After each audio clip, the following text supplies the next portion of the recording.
Welcome to the Old World Fanatics, your Warhammer fantasy podcast to quench your hobby thirst for all things the old world. And I'm one of your hosts, Gomo. And I'm back as usual. I'm joined by Andrew and John this time, not Josh. Not Josh. I'm a poor replacement for him. Oh, one of our loyal patrons, one of our great TOs here down under in Australia. We thought we'd grab him because we've got a Spring Fling this weekend, which I'm going to. Yes. And obviously, John, you run that. And you are, oh, hang on, no, yes, you are TOing it this week. Yeah. Michael, your other co-founder, co-host, whatever it's called, he's actually playing it this week. Don't know what you call it. Yeah, so, and yeah, unfortunately, Josh, he's still in Malaysia. I think he was planning to try and make it to this episode, and then it doesn't work out. So we're like, that's fine, man. Go away. Yeah, we'll be right. Have some fun. Yeah, so it's so we got you on, John, to chat a little bit of Spring Fling. So how are you going? How's your week been? Yeah, pretty good. Can't complain. Back to work after about 4 months of paternity leave, I should say. Ah, okay. So that was pretty good. Yeah, I don't know. Sometimes that's good because you can get back to work and you're out of the house a bit. But well, maybe I don't might work from home. But yeah, is it? Or it could also be like holidays. Like I've just come off my holiday and I'm like, actually, like last year when I wasn't working as much. Stay-at-home dad life was pretty good. Yeah, it's a bit like that. Do you get is the week leading up to the tournament a bit crazy, or you guys have it down pat now? Last Friday and Saturday, we're doing a little bit of prep, but we've pretty much done most of it. Michael's been ferociously painting all the special features and the right, yeah, cool, awesome. And the aquatic features as well. So he's done the bulk of it. I mainly do the printing and generating the plays pack. So that's sort of my forte. Okay, cool. Well, I mean, we'll get into that. So just for the viewers, big thank you, obviously, for joining into our Monday live stream as usual.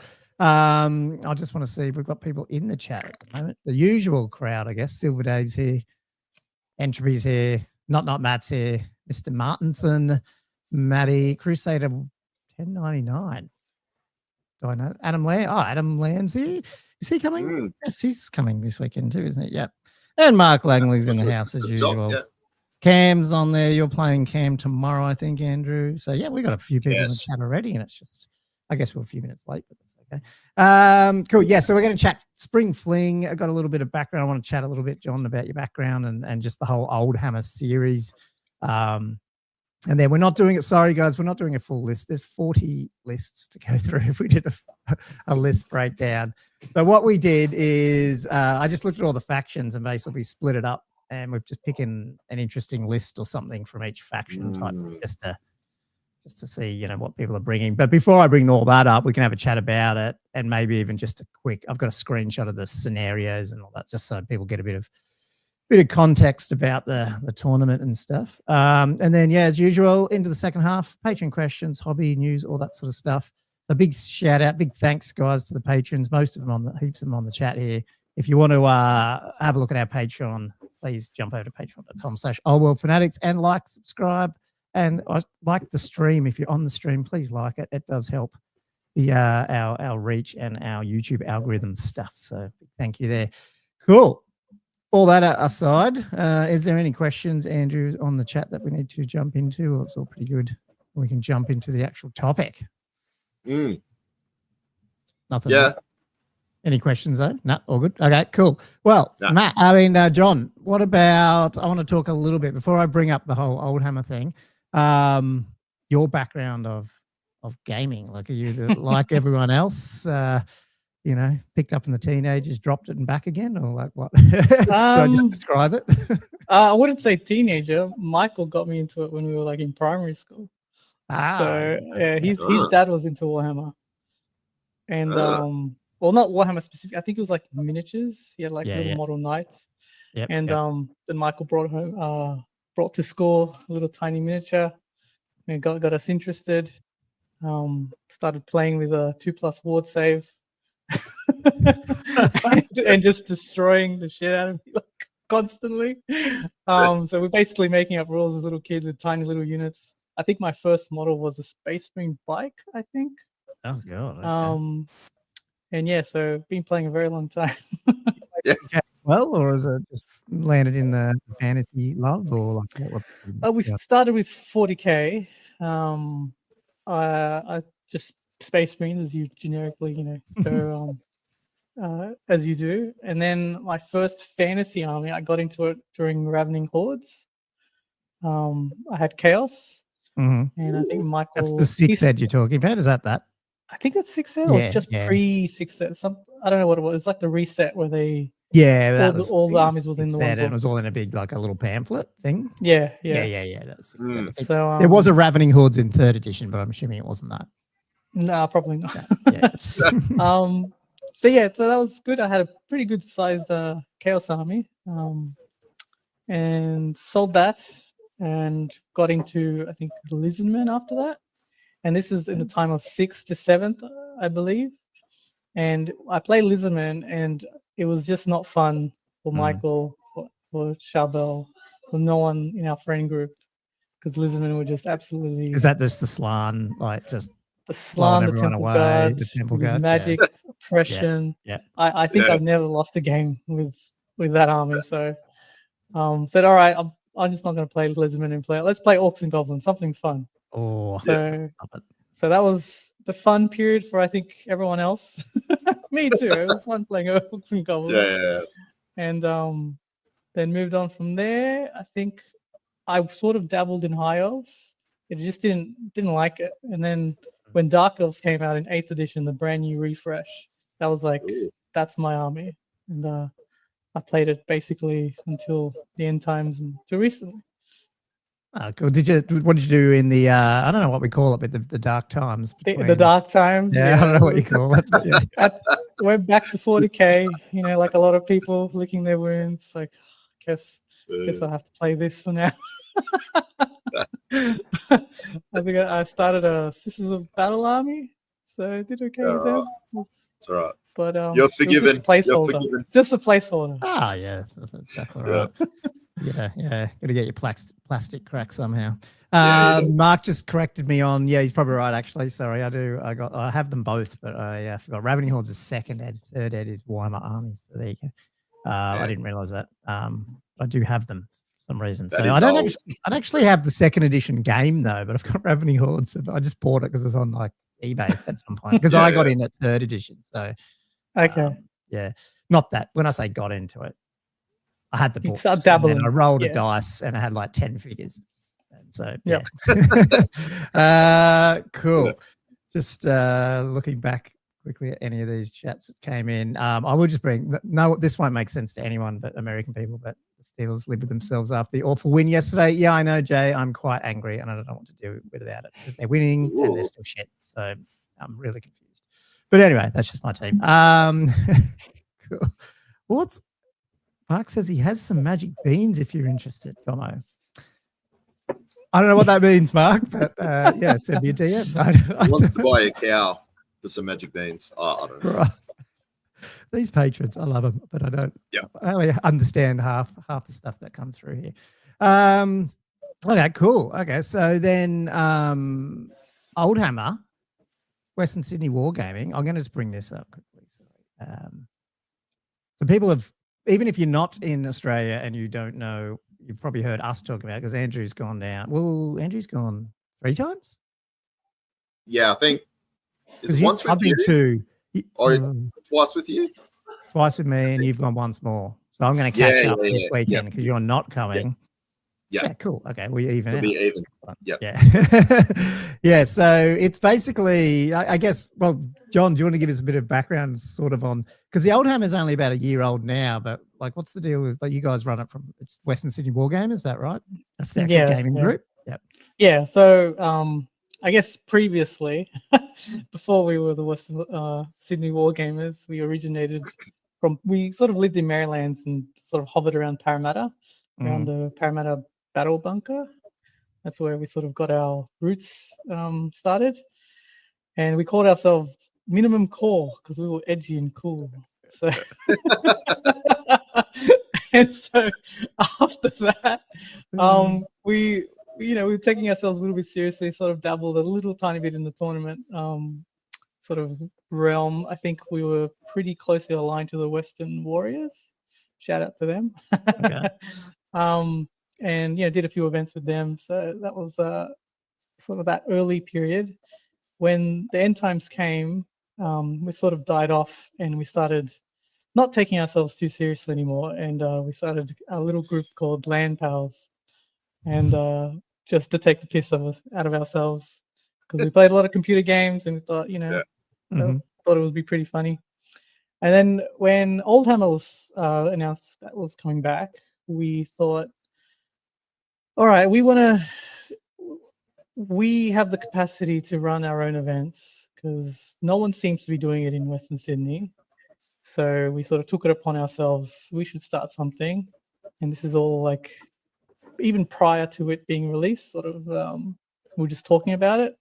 And over the years, our little group we had our own terrain. It just kept building up. Even with 40K, we got a bit of 40K terrain as well. And so we thought, we could probably run something. We just need a venue. We already got like 6 tables. We could get 10 tables or something like that. Mm. And so, all right, we need a name that will be easy for people to find and recognize, because you're not going to Google Land Powers or Minimum Core. so we thought we'll just go, all right, Western Sydney, because it's our location. We're Wargamers. We play, not just Old War back then. We were also dabbling some 40K. So yeah, and then we thought, all right, what are we going to call it? And, hey, the Old Hammer. That's not, because at the beginning of Old World, I felt like Sydney, I don't know, it was like probably a few months that just nothing was really happening, and I wasn't sure. And then suddenly this sort of started popping up. Like you said, about a year ago was the first main one, I think. But I don't know if you'd run littler ones before that. But yeah, it was just this lull for a bit. Then suddenly, bang. And I feel like, well, actually, let me bring the next slide up because this is the cool bit. And it's hard to read. Sorry, people. This is just out of my database for Old World rankings. But given this weekend is also a 40-player tournament, I just had a look at all the world. I have I don't know how many tournaments in Old World rankings, 15, I don't know, 1,500 or something. I don't know.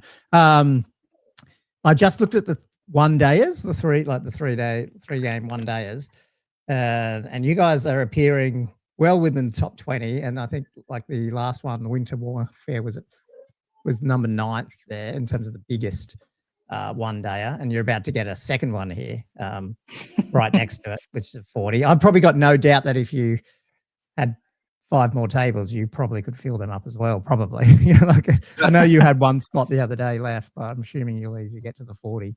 We went back up to 40.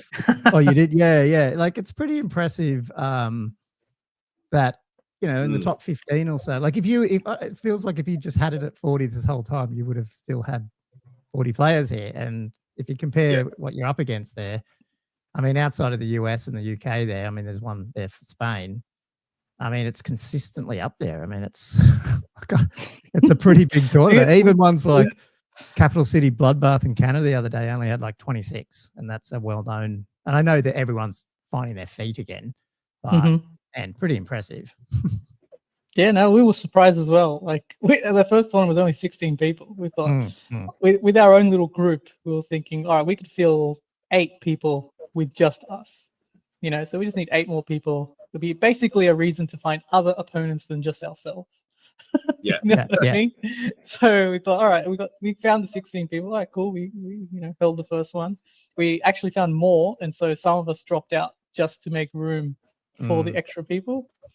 And so that sort of started that trend. And then the next one was like, okay, we got enough for 20. We'll do a 20-man. Use everything that we gained from the previous tournament and keep paying it forward to try and grow. Yeah. And then that got to 20, and then we had reserve lists. All right, well, we could probably do 2 more tables, so that went up to 24, and then the one after that, etc. It was just sort of a little domino effect. Yeah, and even with this one, with the last one was 40.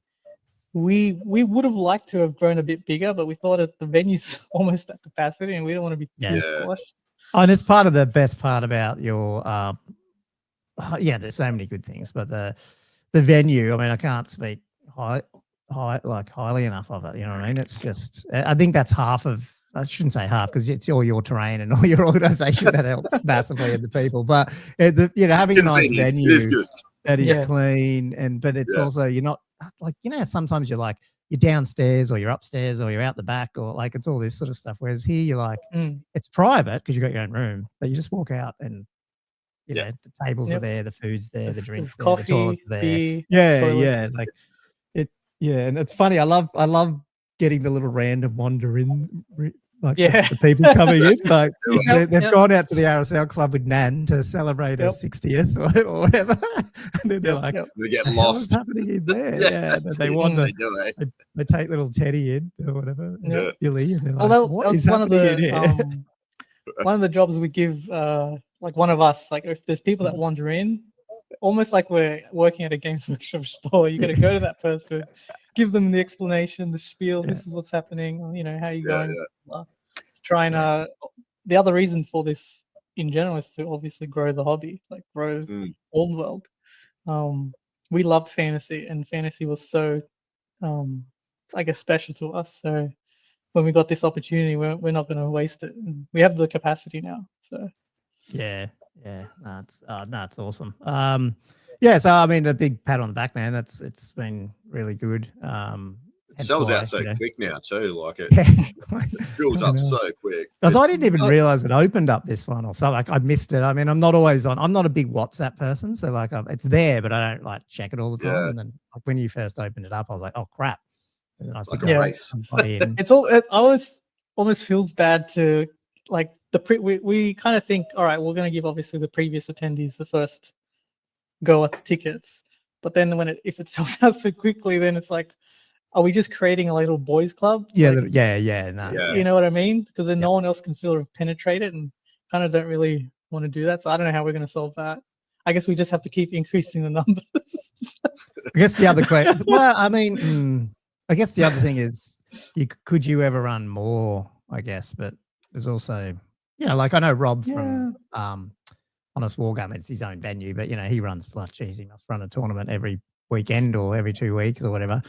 I'm not suggesting that, but I'm just saying, like, I guess that would be one thing. But I love how you got in the seasons. Cam, just related question, probably. Cam said, "How quick into the new year will Oldhammer kick off again? I'm really keen to come to one. The dates keep clashing with stuff." I can't remember when it was. It was like the end of January, I think, or 18th. Was it last? Early Jan, I think, or mid Jan. Yeah. So it's generally like in the middle of the season. We're pretty consistent. I think the only time we had one where it was close together was just because it didn't work out for us being able to be available. Yeah. But it fell in the season, so we thought, all right, let's keep this season thing sort of going. When do you usually put it up next? Like when will it go up into? So we usually do it right maybe a week or two after the old one. Oh, there you go. So okay, cool. So probably in a couple of weeks you might know when it is. Okay, cool. Yep. Awesome. Okay, well, that's cool. Like, actually, before I get into the specifics of Spring Fling, like, given that it has gone from what you said, 16 and then 20, now it's 40. Well, it was 30 something, I think. So one of the ones I went to, and then it's 40 and then 40. Is this what you envisioned, or like what was the? Because obviously you got like the other thing to explain to people is it's not only the great venue, the terrain is top notch. Everything's on maps. Yeah, it is. Like quality. It's quality. It's quality 3D printed stuff, painted. Like it's almost they're themed pretty much. Like the boards aren't just cobbled together random crap. Like it's and look, you play on whatever you can play on sometimes, but it is nice to. I mean, these TOs go to the effort, so I don't want to I'm not dissing anyone, but like you guys have, you've definitely raised the bar there. Was it supposed to be not so competitive and sort of like this nice sort of day out?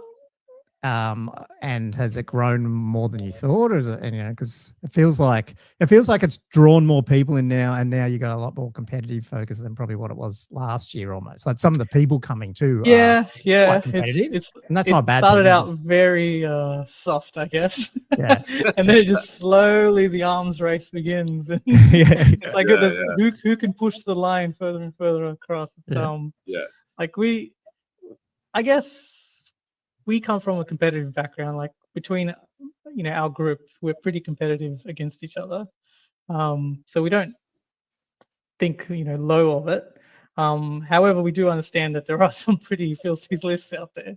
Yeah. So we do pretty much try to comp it every time with different ways to do it. So I think we try to do it with mission, try to do it with hero limits, just like playing around with it. But I think a lot of people like the fact that we're just playing around with it, just changing it up, something else. Yeah, my feedback on it is it feels like you guys are slightly ahead of the curve sometimes because you're not comping.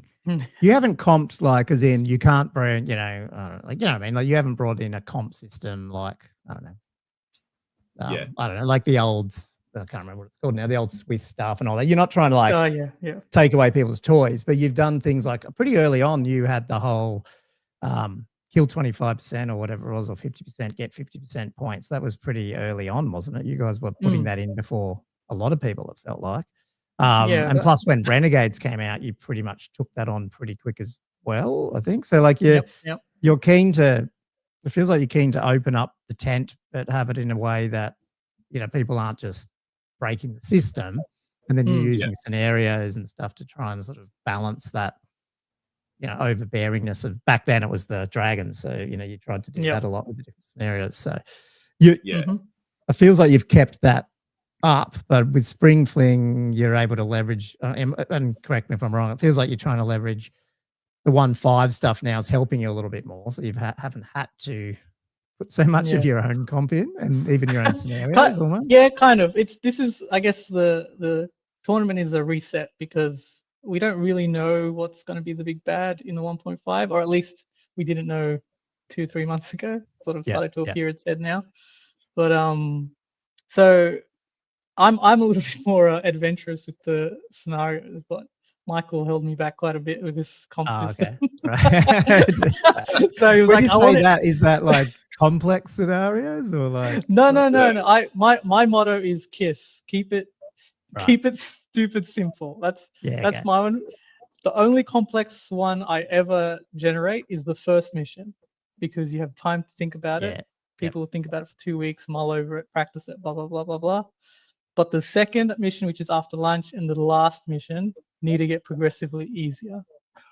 Oh, look at this thing. I think so. I mean, as a player, I didn't even realize that, but that takes total sense. I might skip through and have a look at I won't go through all the scenarios as such in depth, but just to give people a little bit of a sneak peek here. Like obviously the chance encounter one is the special feature one, isn't it? So it is a bit more complex. You're getting 2 battle points at the end of each. The deployment round, is a little bit more weird as well. Yeah, it's this weird, whatever it's called, domination, whatever the hell it is, domination deployment. Yeah.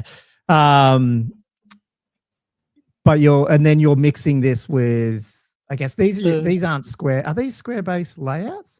Yeah, these are square base layouts. Okay, right. Yeah. So we leaned on them, and they released it early on as well, like their tournament sort of pack, which is what we used primarily for the first Old Hammer. So we thought, we'll lean on them. They've pretty much done the hard work. We just need to do the terrain. Well, you could say that's harder, but anyway. But yeah, these missions specifically were based on the match play missions. But when it first came out and we were playing our games, I just found the victory points were just meh. Like you just didn't change anything. Like you could run a 1.0 list and just table the opponent and just not even care about the missions. Yeah. So I thought this would give it a little bit more emphasis, just like we did with the standards as well in the previous tournament pack. So we think about it, and it's obviously through our own play. We are competitive against each other. We do see what's strong. So, or we try to anyway. Try to predict it. So now that you've said that, I'm just looking at these scenarios to see if you're right around how it's simple. And then you got baggage train, and I guess that's a little bit complex, but it's also, this is almost, I guess, out of the book, except for what you get scored for it as such, is it? Yeah, like that's in terms of it. So it's in some sense is a little bit simpler because people have probably played baggage train, and then you go to drawn battle lines, which is the deployments are different, but this one is the strategic locations 3 basically sort of thing out of match play. Yeah. Okay. Yep. So very close to match play as per Michael's request. Right. the third scenario was very different to when I did it originally. But yeah, he's holding me back a little bit. for good or ill, I don't know. That's cool. Well, I'm excited because I haven't really played a heap of just practice games with Andrew and stuff. I haven't really played a lot of these new stuff, so it's good to see match play starting to come out and people, getting tournaments in now and stuff. So it's going to be pretty interesting. Okay, cool. I'm just skimming the chat as I go. There's a fair bit of chat, but I don't know if there's anything relevant. The factions that we got here. So 40 players. So you did fill it all up, correct? Yeah, like the 40. Yeah. Yeah. I think though today we just had a drop. So okay, see. So I might be playing. That's okay. We'll see. If someone else drops, then that solves that problem. What faction dropped out? Do you know? Like, or you able to say? It was the Chaos Dwarf, Jeff. Oh, okay. Yeah. Damn. So we lost our Chaos Dwarf. Like, damn it. Okay. We want our diversity. Yeah, that's right. So with this, just in terms of the faction, now I've just did factions. Technically, we'll probably, when we talk lists and stuff, you'll probably know the breakdown of Armies of Infamy here because there's a fair bit of Armies of Infamy happening. Obviously not with Vamps, but they've got a big, strong showing of 4. And then Bretts, which I think, I can't remember. There's an Errantry Crusade. There's 2 Errantry. 2 Errantry, 1 Exile, and 1 Normal. Is that what it is? Oh, there's 5 all up. So maybe there's 2 Normals. I can't remember. I think there's 2 Normal. I think there's 2 Normal. 2 Errantry and then 1 Exile. Yeah, okay. So Dwarves, Bretts, and Orcs and Goblins with 5 showing there. The Dwarves, there's a lot of the expeditionary X-Force. Is there even a normal Dwarf? Because there's also there's a Royal Clan. It's a clan. Royal Clan. Yeah, and then the rest are X-Force. Is that what it was? Yeah. And then the Orcs, which I've got a YouTube video brewing here. It's got 2 troll hordes in this list. Yeah, I know. We were surprised. There's a few troll hordes winning some podiums around the world, I've noticed in the last couple of weeks. So it's interesting. Something there, you reckon? I don't know. And now we've got these building rules popping up. I was saying that monstrous infantry in buildings. Yeah. With regen? Yeah.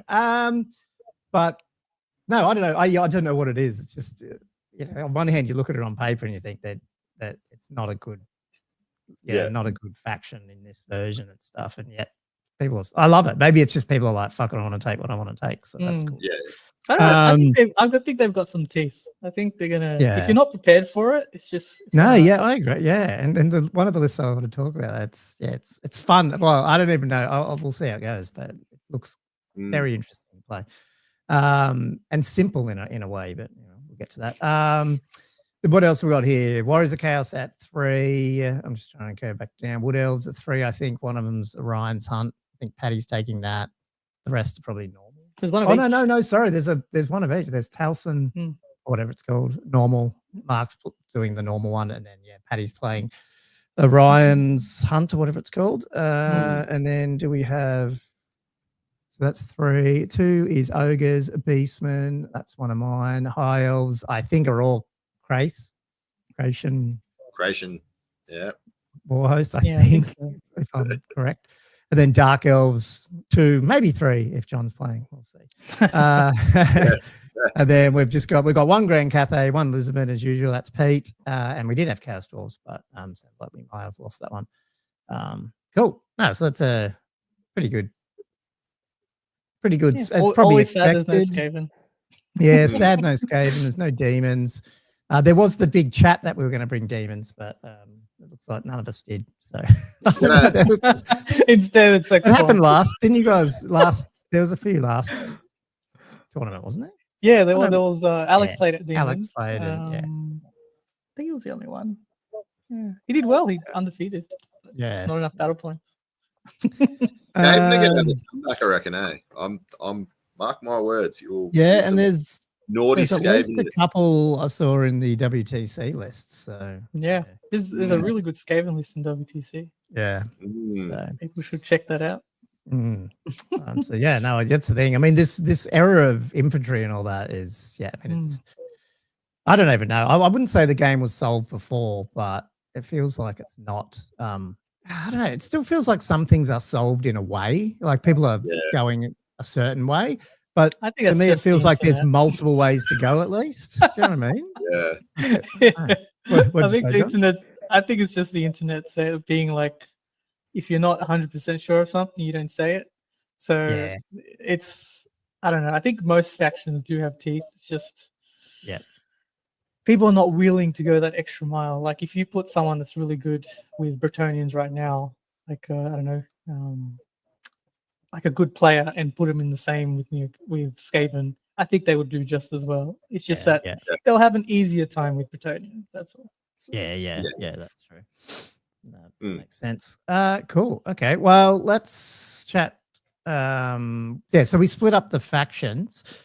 Maybe Andrew, do you want to go with because I gave you Vamps, High Elves, Dwarf. I tried to. Sorry, John. I didn't know. I knew you played Dark Elves, but that's all good. But I basically took ones that I knew, and Andrew, which ones he knew, and then I missed Dark Elves on there. Is that what you were talking about, Andrew? On that list I sent you. I didn't assign Dark Elves to anyone. No, I said I did it. Oh, I didn't see. Oh, sorry, I screwed that up. I don't know what happened there. Sorry. Your list is not there, John, is it? I don't think. No. It's on the BCP. Okay. But not on there, but it's not paired. It's sort of just sitting in the registered list. Okay. Yeah, I was going to say. Is matchups up? Are they? I haven't even looked. Oh, you've got a grudge anyway. Oh, yeah, I've got it. Yeah, so I didn't even look. Yeah, they're up there. If anyone doesn't know about it. Probably should have looked at that when I was looking at these lists to see what well, not really. I don't really care. I was just looking at the lists. But damn it. I need to put that into Old World Rankings. I'm going to do a thing where it syncs on the Friday before tournament so you can get a breakdown automatically. And if people have released, because by then the lists are usually out. Because then I can just go to my software and it's easy. But anyway, we will. Sorry, Andrew's just. Oh, you are there. Yeah. Do you want to do one of yours first, Andrew, and then sure. Rotate around. Yeah. Do you want me to bring up the actual lists on the screen? Yeah. I can. Okay. Do you want me to? Yep. Let me. Sorry. We're very prepared here. Let me just see if anyone has brought up any questions. If you've got any questions for John or Oldhammer, definitely leave them in the chat, people. Cam's talking about getting penetrated into the boys group, so that's cool.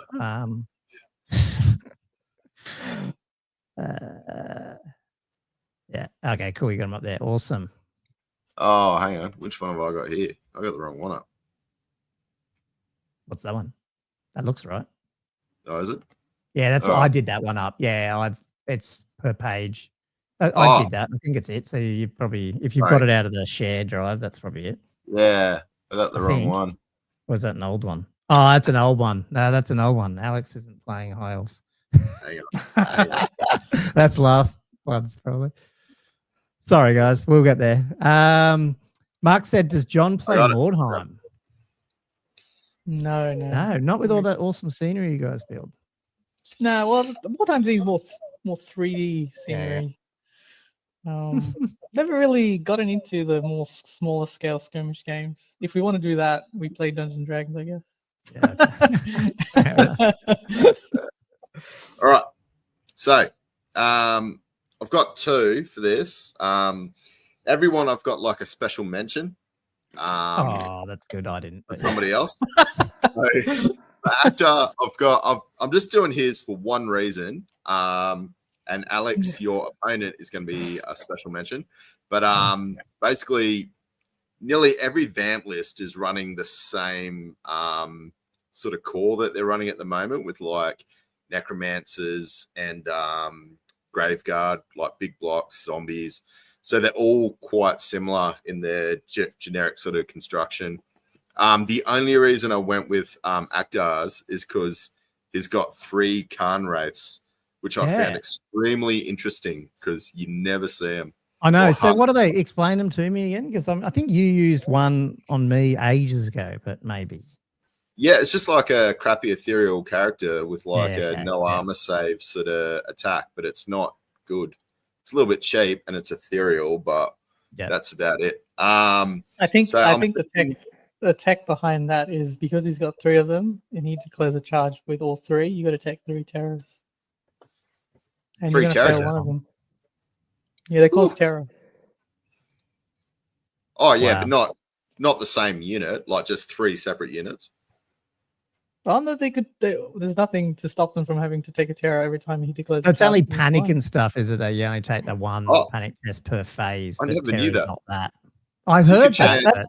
That's my Yeah, right. suspicion. I haven't looked too deeply into it, but You might be right, because my suspicion. I haven't heard it with the Khan race, but I've heard that people mentioned that before, but I never went and looked. That's at such it. an actor thing. That's awesome. It's just And you just think of these things, it's like, probably that underlying thing that like it's not technically a terror test, it's just terror test. Whereas with panic and stuff, you only ever take 1 per phase, correct? Like if it's panic or stuff like that. But yeah, yeah, there you go. I reckon that's I gonna thought hit he was someone hard. yeah. Not if Actar's taking it, uncheck the rules. Yeah, we probably should. It's only because he's probably gets vampire account book. Yeah. That's funny. Yeah, I thought he was going to take him to protect his mortis engine, possibly, because that's his general. So to me, the mortis engine is going to be pretty. I wouldn't say a soft target, but you're going to be going for it because you don't want to be tar pitted or into his graveguard unit. So I think everyone's going to be trying to get that. But maybe this is a terror sort of thing, or it's Mark's saying multiple terror tests, correct? And Maddie's saying they do go in the zombies and the greyguard. It's basically just cheap ways to give the whole unit. No, but ethereals can't join units. So keep that. There you go. Okay, yeah, there you go. They can't. Yeah. There you go. They can't. Yeah, they have to be standalone. But anyway, I'll go through the rest of his list. So he's running. Obviously, he's Master Necromancer on Mortis Engine, Talisman and Protection. So he's got the Scepter for 2 heals, Spell Familiar for an extra spell, going Necromancy. Just a level 3 on foot just to help raise stuff. Just the White Lord with the Helm of Commandment. The BSB is not running any sort of extra. I thought he might have been running another magical banner, but he's not. 2 Tomb Banshees for some screamy goodness. The 3 race, like we spoke about. He's gone up. So, 33 Graveguard, running great weapons. So, I'll be interested to see how you go with great weapons versus hand weapons because they have not killing blow, but the cleaving blow, yeah. Cleaving blow, yeah. So, you're losing that with great weapons, yeah. Well, it's sort of like, it's a way you can still take away armor, I suppose. And then if you've got just a... Sorry, you can switch to that anyway, can't you? Well, he doesn't have shields. Don't have shields. No shields. Yeah, he just shields, yeah. But then you'd have to 3-up save if you had shields in combat, which is pretty tasty. And then, running the Drakenhof banner. So that is the... buff to regen. Mm-hmm. Yep. And then running a lodestone, 20 zombies, 2 units of them, which are going to be a lot of zombies by the time he gets across the board, raise them all, and 2 units of hex raise to do some sneaky little 3-unit shenanigans. I'm guessing possibly terror checks as well. Yeah, I think there's going to be a lot of terror going on here. Yeah. Especially all that minus, the debuffing. Is that what you're gonna say, John?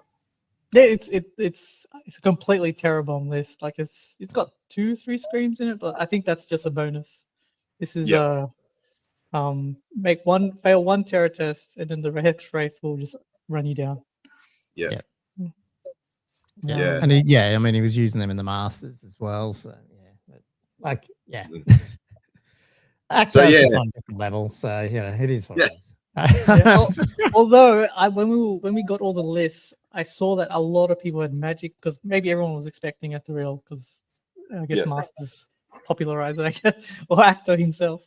But there's a lot of magic missiles, there's a lot of magic weapons, so I feel like there's a lot of anti-ethereal tech going around. So who knows? He's still good. I'm sure he'll do still pretty well, but people have the tools to counter him if they need to. Just a quick Alex is here we go, right here. Or do you want to rotate round? Oh, I was just. This is my. Sorry. Special mention. Sorry. So yeah, very similar list. The only thing that he was bringing, which I like to see, was skeleton. Like the Warriors is running a coach, Felbats, and a Terragheist. So it's kind of like it was a bit more. I don't know, a bit mixed arms. I thought that was pretty cool with the coach. So we'll see how he goes as well. Did you? I can't remember now, Andrew. Did you take that coach last time you played, or we were debating? I did. No. I'm pretty sure I did. Yeah, I can't remember because I know you were back and forth on that versus. No, I did. I didn't do very well, but that was just me generaling. So I'm sure somebody like Alex is all over it. He'll don't tell me that. Yeah, I haven't actually watched it. I noticed on his video because he put a video up on the weekend or whenever it was, and there's a whole thing on his games, and I'm like, I better not watch that because that's not fair. Yeah. Or maybe I should have a chance. Good guy, Gomo. Have you got one, John, that you want to hit? And then we'll go back to yeah, we can go. Sure. I can do the Ogres one, which is my pick to win. Whose was that? I'll look it up. Mark's definitely learning our Mark's definitely. Gamers. Oh, cool, awesome. Yeah, bring that one up. Tom. Yep, that's the Ogres. Oh, it was Tom, was it? Tom's. Yep. Yeah. Mark's learning the Aussie stuff here for sure. Gummy Bear is legit top 2 players in Oz. Very, very clever. This around actor. Go. Yeah. Tom. When I was looking at this, when you messaged me to see which army would it be my pick, I think was it last week when the list came out. I mentioned it in Old World for Next Chat. I was like, I think Ogres are going to win this. I remember that. Yeah. And it's specifically Tom's list. I think it's very good, especially for all the scenarios. So with his Tyrant on foot, with the Tenderizer, I guess I feel like I'm rehashing what they had on their podcast today. I haven't watched it yet. He literally went through this his list. Yeah. With the Slaughtermaster basically there to get the 5-up ward or Arcane Urgency. You get the Bruiser to basically just do the BSB, the big Iron 9, Iron Gut, Death Star. Like this is going to be hard to shift. Unit, yeah. So like, what's that? What does it add up to? 433. Are they all going in that? They are, aren't they? Yeah, basically, I'll say all of them are going in there. So that's the carry. 750. So 1300. Over 1,000. Yeah. It's a big chunky Death Star. Yeah. Yeah, I just think because they move pretty quick too. Movement 6, they can get around where they need to get around to. So and while they're doing that, the Nobler fighters are taking the objectives. Is that yeah, basically, yeah. It's and they're so cheap that they're worth nothing. They're worth nothing. So even if you kill them, it's like okay, 120 points, whatever. Lead belches just to to take out whatever. I would say light core units to bring them under unit strength 10.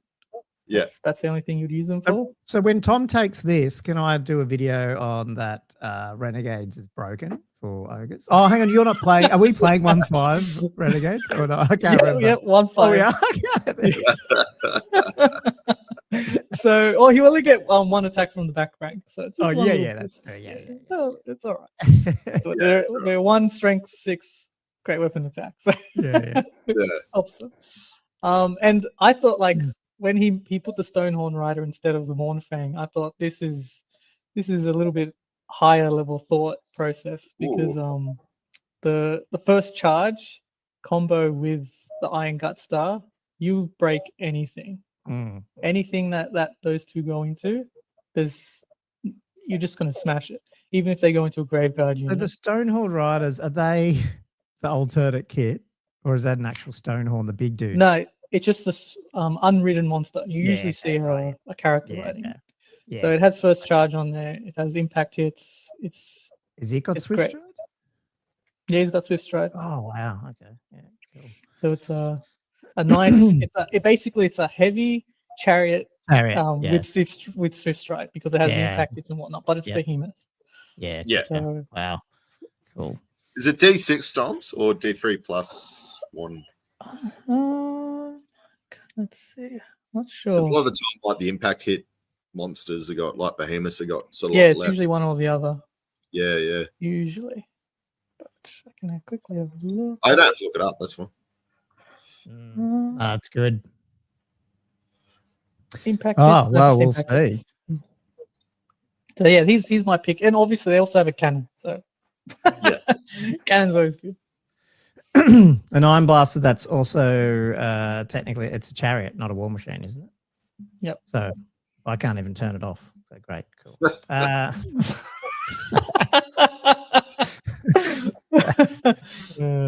Anyway, cool. Who's your pick, Alan?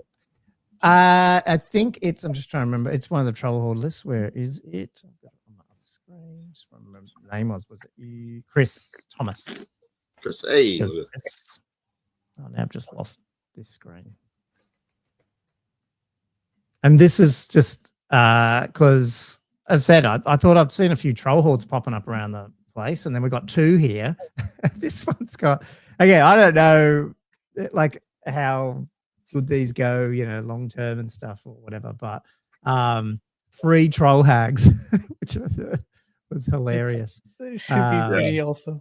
Yeah, and then all on troll magic. I think it was the new one, wasn't it? Yeah, one ruby ring in there, but the rest of it's troll magic.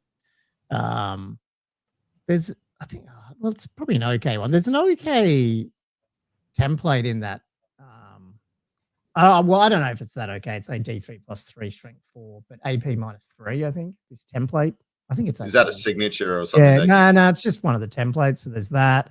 There's obviously, you know, with that many troll hags, I'm assuming they're going to get the stupidity stuff. I think that's the signature, right?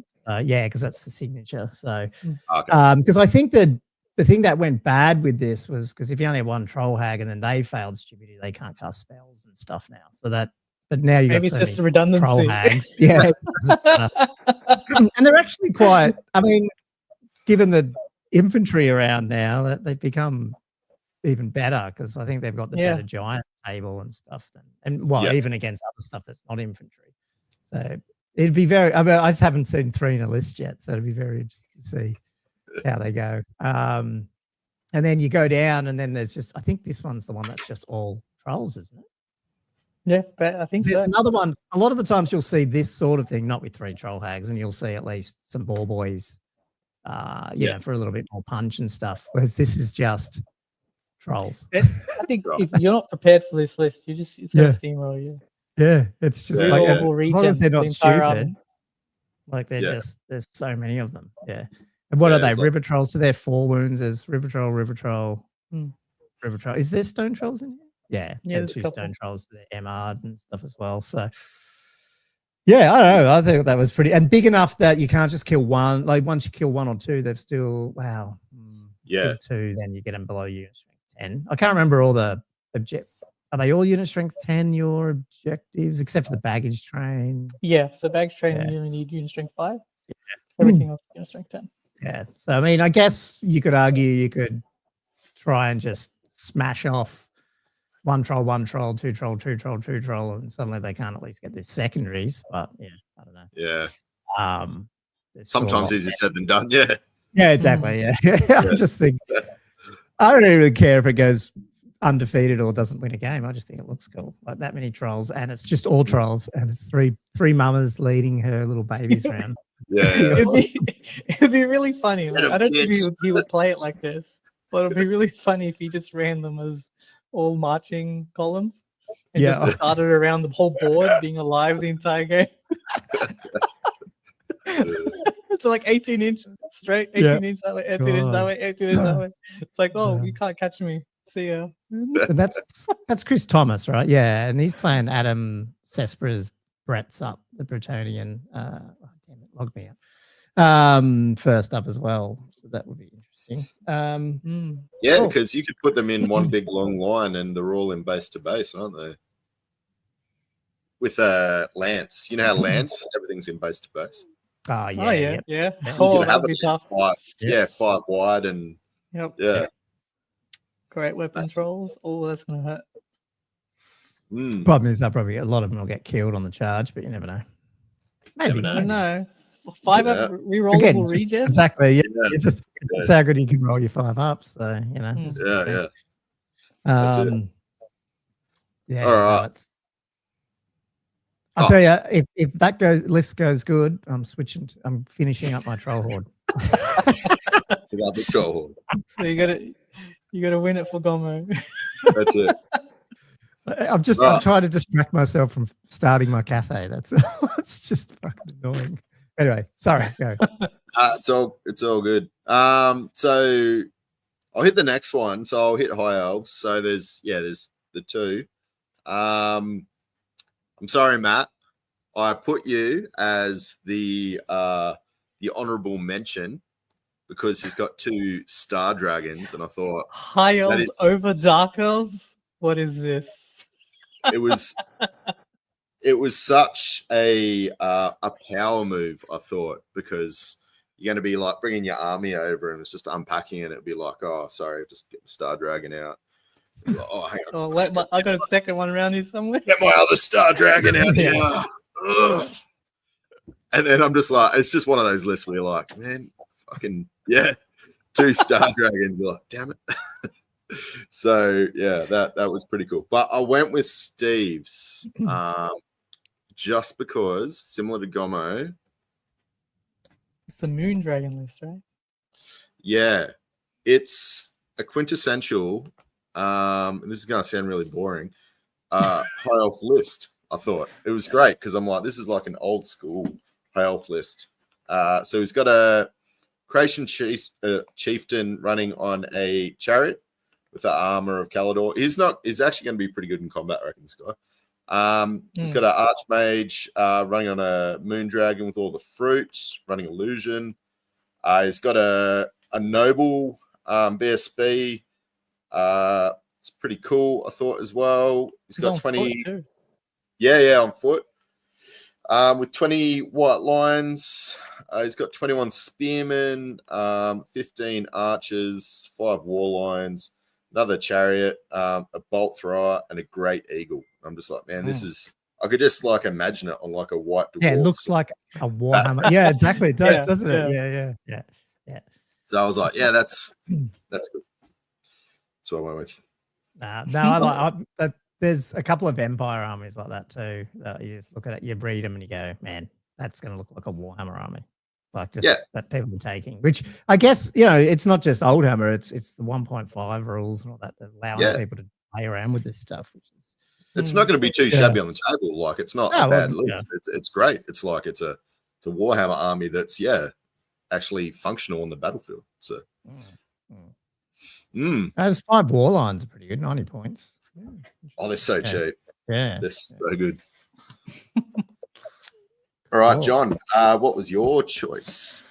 With Bretonnians, I guess. My next one would be Michael Bastow. I think that's how you pronounce his last name. It's a funny story with the last Old Hammer when I played Michael in the last round with his dwarfs. I just felt so bad for him. So it's because with dwarfs, I play Charbel so often that I know how to play dwarfs, and it just felt like I'm just not engaging with you. I'm just taking what I need to take. It's just, I don't know how you can be a dwarf. It's tough. It's a hard life being a dwarf. Yeah. Well, everyone takes X-Force now. They try now X-Force are doing they got the need for speed. But anyway, Michael Bastow's list looks like he's now wants a fully mobile list. Like just abandon his dwarfs. I've seen this now. Cough, Danny Paints now that Empire over to bloody Bretonia, and now he's leading the Masters rankings. So is this just Bretonia's the army that people go, fuck, I'm sick of playing this other whatever army XYZ.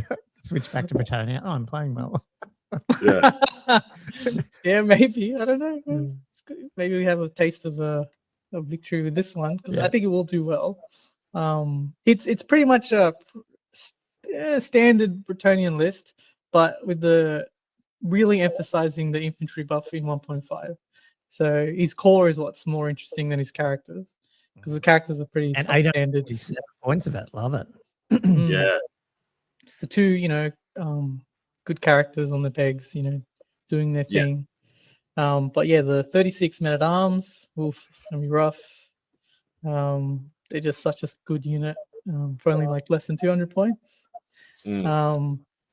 He's also got, keep scrolling down, the Peasant Bowman. So with the defensive stakes. Yeah. Yep. So they're going to be also capping points pretty easily, but they do have defensive stakes, so maybe not in the third round.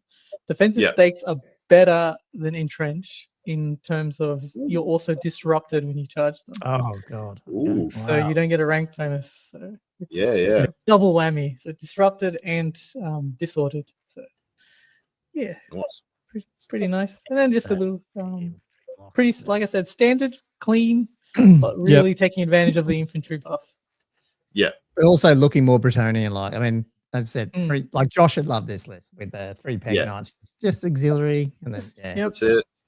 3 giant blocks of infantry, a few like on the mountain knights. Yep. That's a lot of bow shots. They will do damage. They will. If you were shooting into like a Cathay balloon, that would seriously hurt it. Yeah. Well, I was sending my Trademark chariot into those.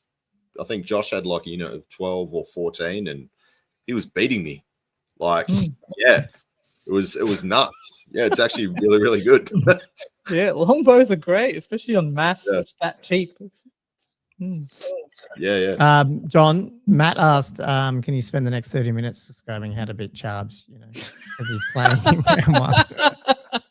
Oh man, that's rough. It's always a grind. Maybe message me in the Discord. I've got the only other bit, because we're doing factions, and I wasn't going to bring mine up. So Dan's a wild herd list. Dan Newton. So the only other Beastmen list, so it wasn't, because I mean it's I guess it's what you see as a standard. Because you couldn't pick your own. Wild herd list now. I mean, this is pretty popular. This is 2 level 3s, Great Bray Shamans, which is awesome. Obviously the Hag Tree Fetish. He's got Warhoof to give ambush. He's got another one with ambush. I'm guessing they're going to go in. Where are they? It was down here. There was a Gore herd down, a little Gore herd for ambush down there. Yeah. Then he's got 2 big primal war herds, so 10 and 14 each of like Gore and Ungore in each one. So they're pretty cheap for 195 and 171 for 24 of those. But a bit of shooting, but also I mean, I think these are pretty good for what they do. These primal war herds. And then a crap ton of Razor Gore. I think looking at his Dan's, I mean, I haven't played Dan, I don't know him, but some of his other Beastmen lists, I think he's been running upwards of 6 Razor Gores sometimes. There's only 4 in this one. And then Tusked Chariot, 5 Harpies, which are awesome. 1 Chaos Giant. We have a giant. I think it's the only giant in the tournament, unfortunately, but I think it is. And then Dragon Ogre Shaggoth as well. Plus the Herdstone, obviously. Boost up these 2 Great Bray Shamans, double Great Bray Shamans, which they're bloody tough little dudes, with their toughness 5. They can be, they can hang around, that's for sure. Now I'm trying to remember what the Plague Chalice does. I did look it up. Now I can't remember. Was it just a regen save or something? Oh god, I can't remember. Nope. But yeah, interesting. I don't know.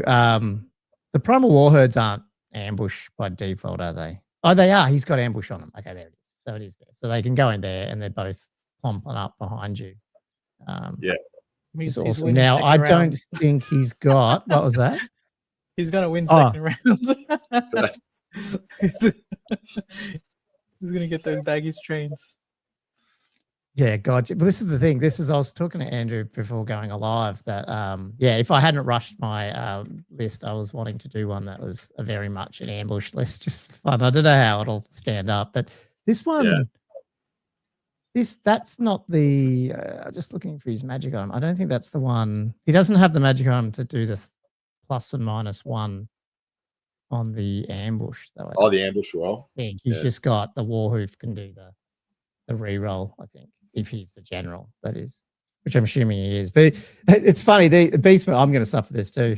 They're going to end up pretty low leaderships. I guess they're in the Primal Warherd, so they'll get a boost from that. Yeah, sorry guys, I'm just trying to remember if you had that magic item that gives you that, but I can't see it. But yeah, no. But Dragon Ogres don't ambush cover. Also, yeah. So Mark, yeah. So this is my list. It was just going to be Dragon Ogres with some harpies to screen them, and the rest of it dropping down behind you. So it's like, do you want to worry about what's coming behind you, or the stuff that's That's it. That's pretty much what it was. You're gonna smash one way or the other. Yeah. Which one do you want to choose? So that's what I'm designing at the moment to see if I can get something that's interesting. Because the problem is if you fail all these ambush rolls and then they do shoot all your Dragon Ogres off. Yeah. Damn it. Yeah.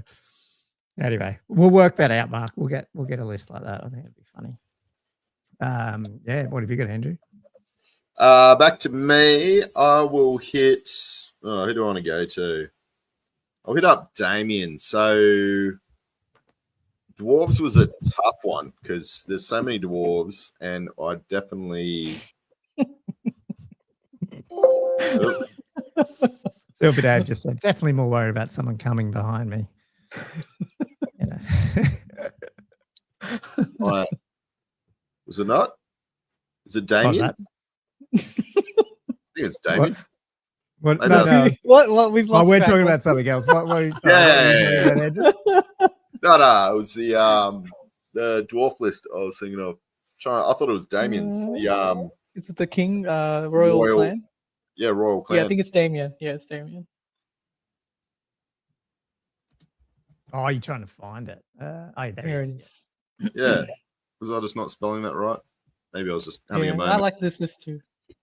Yeah, so from the other ones, I'll hit. Yeah, so Alex from, I think it's, Behemoth is running a dwarf army as well. And then his, obviously, the Expeditionary Force, because that's everybody else. He's running a shit ton of gyrocopters. Like there's 2 units of 3 and 2 units of 2. So it's like, is it 10 or something? Yeah, plus 12, obviously 12 gyros. 12, yeah. Plus the standard, I think it's 2 units of Rangers just sitting back and shooting, and just like, oh man, this thing's gonna be, plus all the other shooting. So and a lot of the other lists were like Thunderers, Rangers, just heaps of shooting. And with the entrenched, obviously everyone knows those rules are going to be quite hard for certain lists to go up against. But anyway, we'll have a look at what is going through on Damien's list. So Royal Clan, he's got the King running on Shield Bearers, Runa Preservation on and Smiting. So he's got the D6 wounds plus the one where he can't be like Killing Blade off, multi-wounded off sort of thing. So he's going to be pretty chunky. He's running a Rune Lord with 3 runes of warding, which is pretty cool.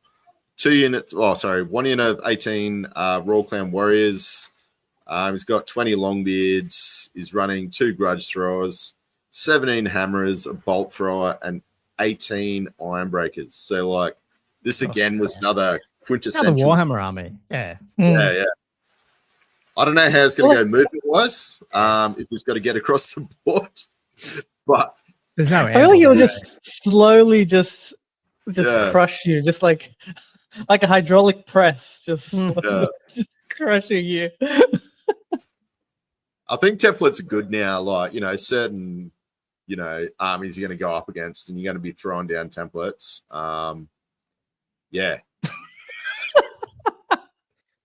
Everyone loves this entrenchment discussion, don't they? Yeah, I know. In one sentence, John, can you explain how it's going to work at Oldhammer? Just on the day, we'll talk about it. Okay. Right. So the other question that... Go for it. No, you go. I was going to say, I'll put all 4 X-Force players on this next to each other in the close tables. So I'll be there to answer any questions that are required. That's a great call. I was just going to say, I think Cam asked about this. How does Oldhammer rule the regen for undead? Oh, so we maybe would do a little spicy take because we don't allow it for unstable and demonic instability. Okay. So we simplified it. We had it. no. We had it a little bit more draconian, I guess, before, but we thought, look, we will need to keep this simple. People are going to be like, do we get a region? Do we get a region? Mhm. So, okay, let's just make it simple. The main abusive ones is the unstable and demonic instability. So, Okay. just So leave you it would at get that. it if Everything you else you would can. you get it if you fail a dangerous terrain then? And stuff like Yeah. that? Okay. The way that it's worded, you're technically meant to get it almost for everything. Yeah. But it's just for It's undead. It's They just don't too need a much. buff. Yeah, they don't need a buff. Yeah. Cam's just asking that because we're playing tomorrow, so he's just like trying to suss it out. He's like, nah, you're not getting that. Mhm. Are you playing BAMs, are you? Yeah. I was going to bring okay. Skaven, but no, I couldn't get all my bases done in time Okay. because I'm trying to rebase my Skaven, but I got sidetracked putting Chaos Warriors together. So I'm like, I'll just go back and take the old because I didn't want to do high elves versus high elves because I cry every time I see elves kill each other. So it's just Fair enough. That would bring me joy. yes. Brings me tears and salt. John, who was your next?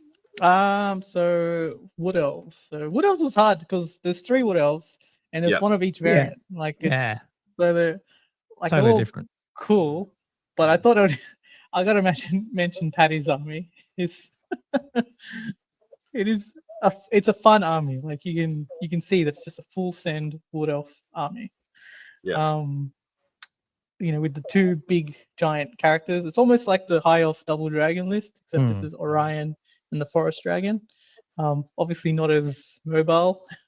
How fast is Orion? I can't remember. He's still pretty quick though. He'd be 6. He's pretty quick. I think he's faster.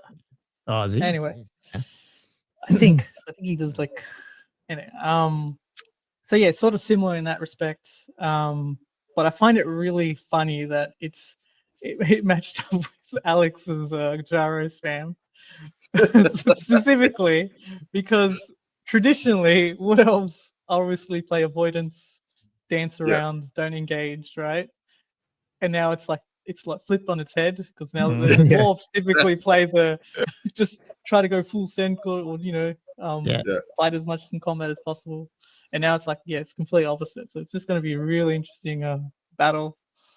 But yeah, no, her list looks awesome. It's like I can't fault it. It's just going to be don't get hit by those wild riders. They hurt. So what has she got? She's got what 7 Glade Riders? How many Wild Riders? 2 units of Wild Riders. Sisters of the Thorn, which I think the Sisters of the Thorn. I think she's going to be aggressive with them. They're going to go.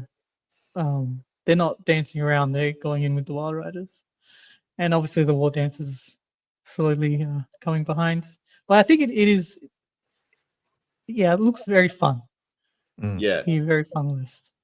And she's not too shabby, old Patty. Like she's, no. Dominates the rankings.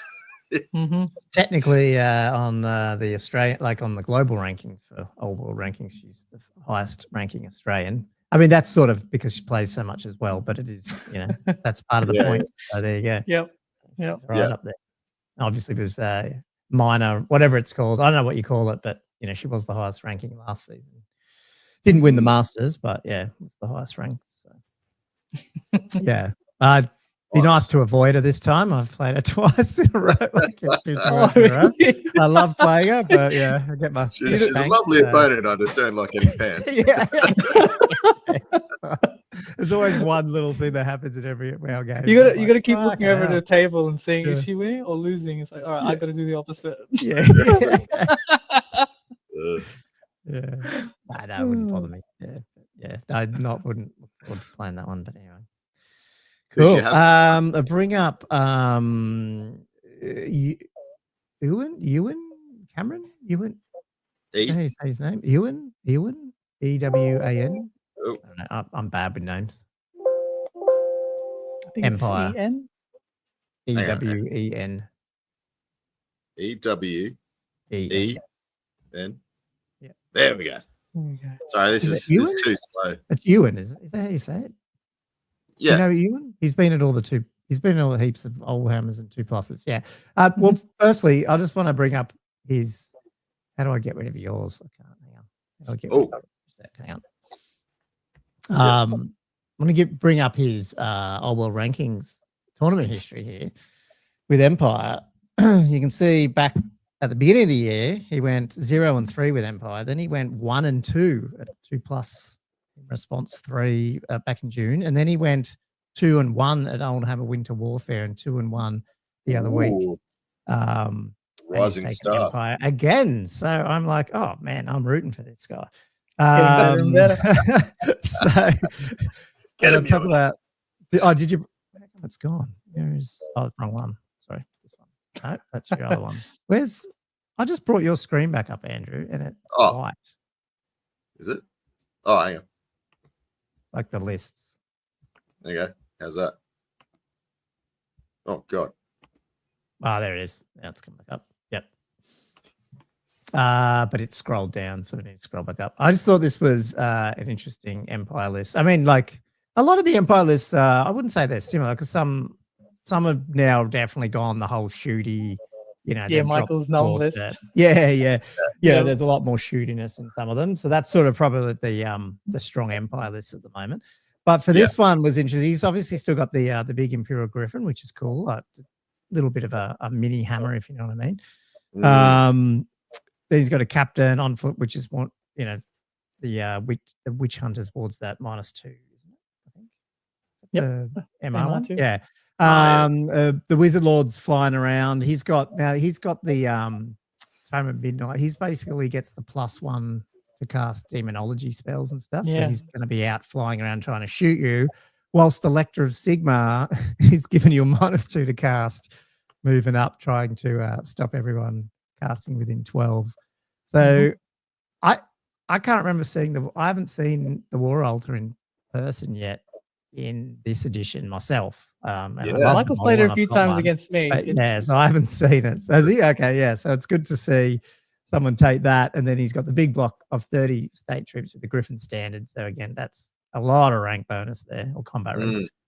And then I think just talk about Warhammer armies, 19 free company militia in there as well. Nice. A detachment of 15 state troops up there as well. And then is this one? And then just small unit of demigriffs. No, this isn't the. He's got ambushing road wardens though as well. Yeah, they're good. They are good. Yeah. I just hope that detachment with the halberdiers works. Like, I just wish detachments were better. Yeah. I remember. I think it was 6th edition. You automatically got the flank. Like when you did the counter charge, it didn't matter about your arc and whatnot. It should be the same thing. It should be. Yeah, that would be awesome. Yeah, because it also is, especially in old world, because they're 25mm bases. They're pretty big footprints. Like when you got these big units and trying to get them in. Yeah, but no, it's interesting. I like in terms of Empire. I like that it's not trying. It hasn't. It's looking like an Empire army still, and bringing out the War Altar, which you don't see. I mean, again, I don't know how effective that is, but I don't know. Michael can definitely learn from this guy. And plus, I mean, he has been trending up the right way, so I want to see how he goes to this list. So. That looks nice. Do you want me to hit mine? Yep. So Lizards, there's only one man worthy. True.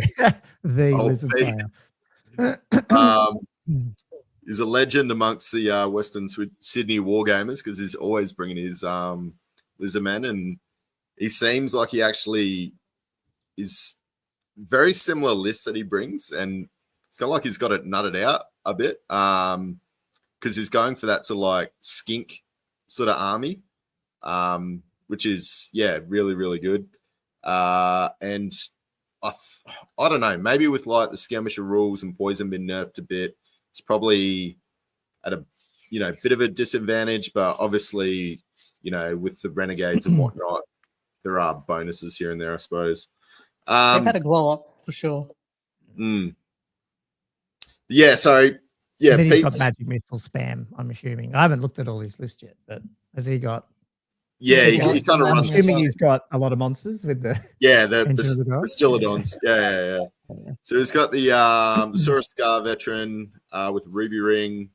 So yeah, shooty there. Skink Priest, level 1 on the Stegodon, Edge of the Gods, running Battle Magic. I'm not too sure what he runs with Battle Magic because he's got quite a few Battle Magic.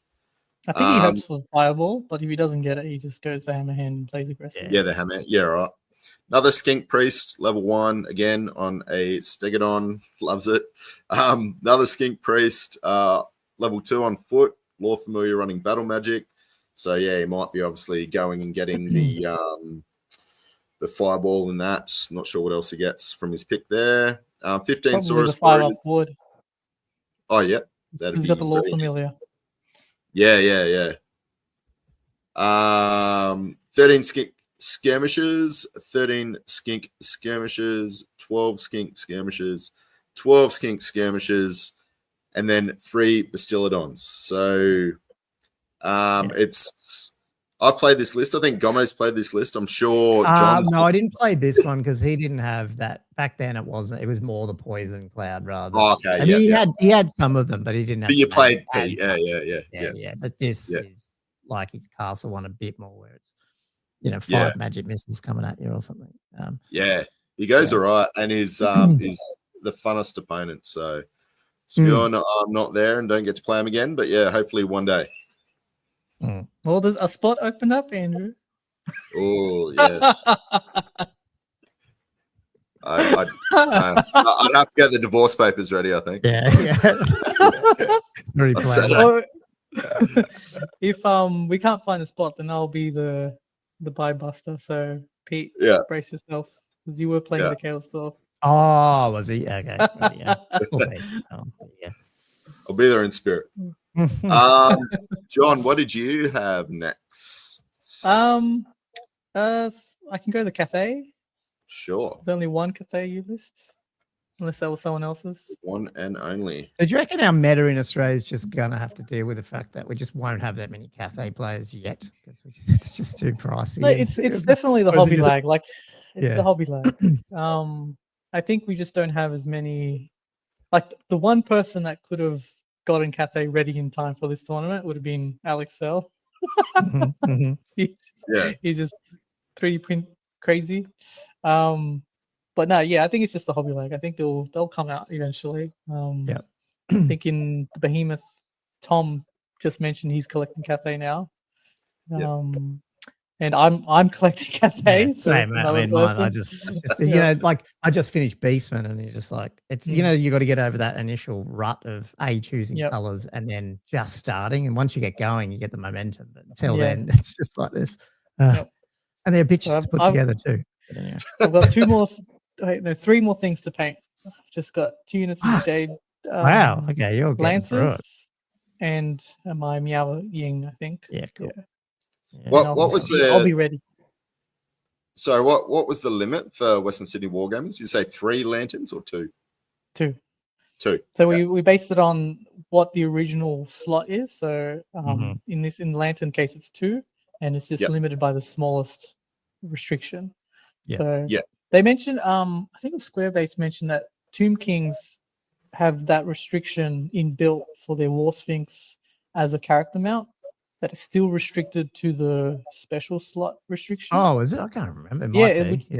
Which means that they thought about it initially and then they probably just forgot about it.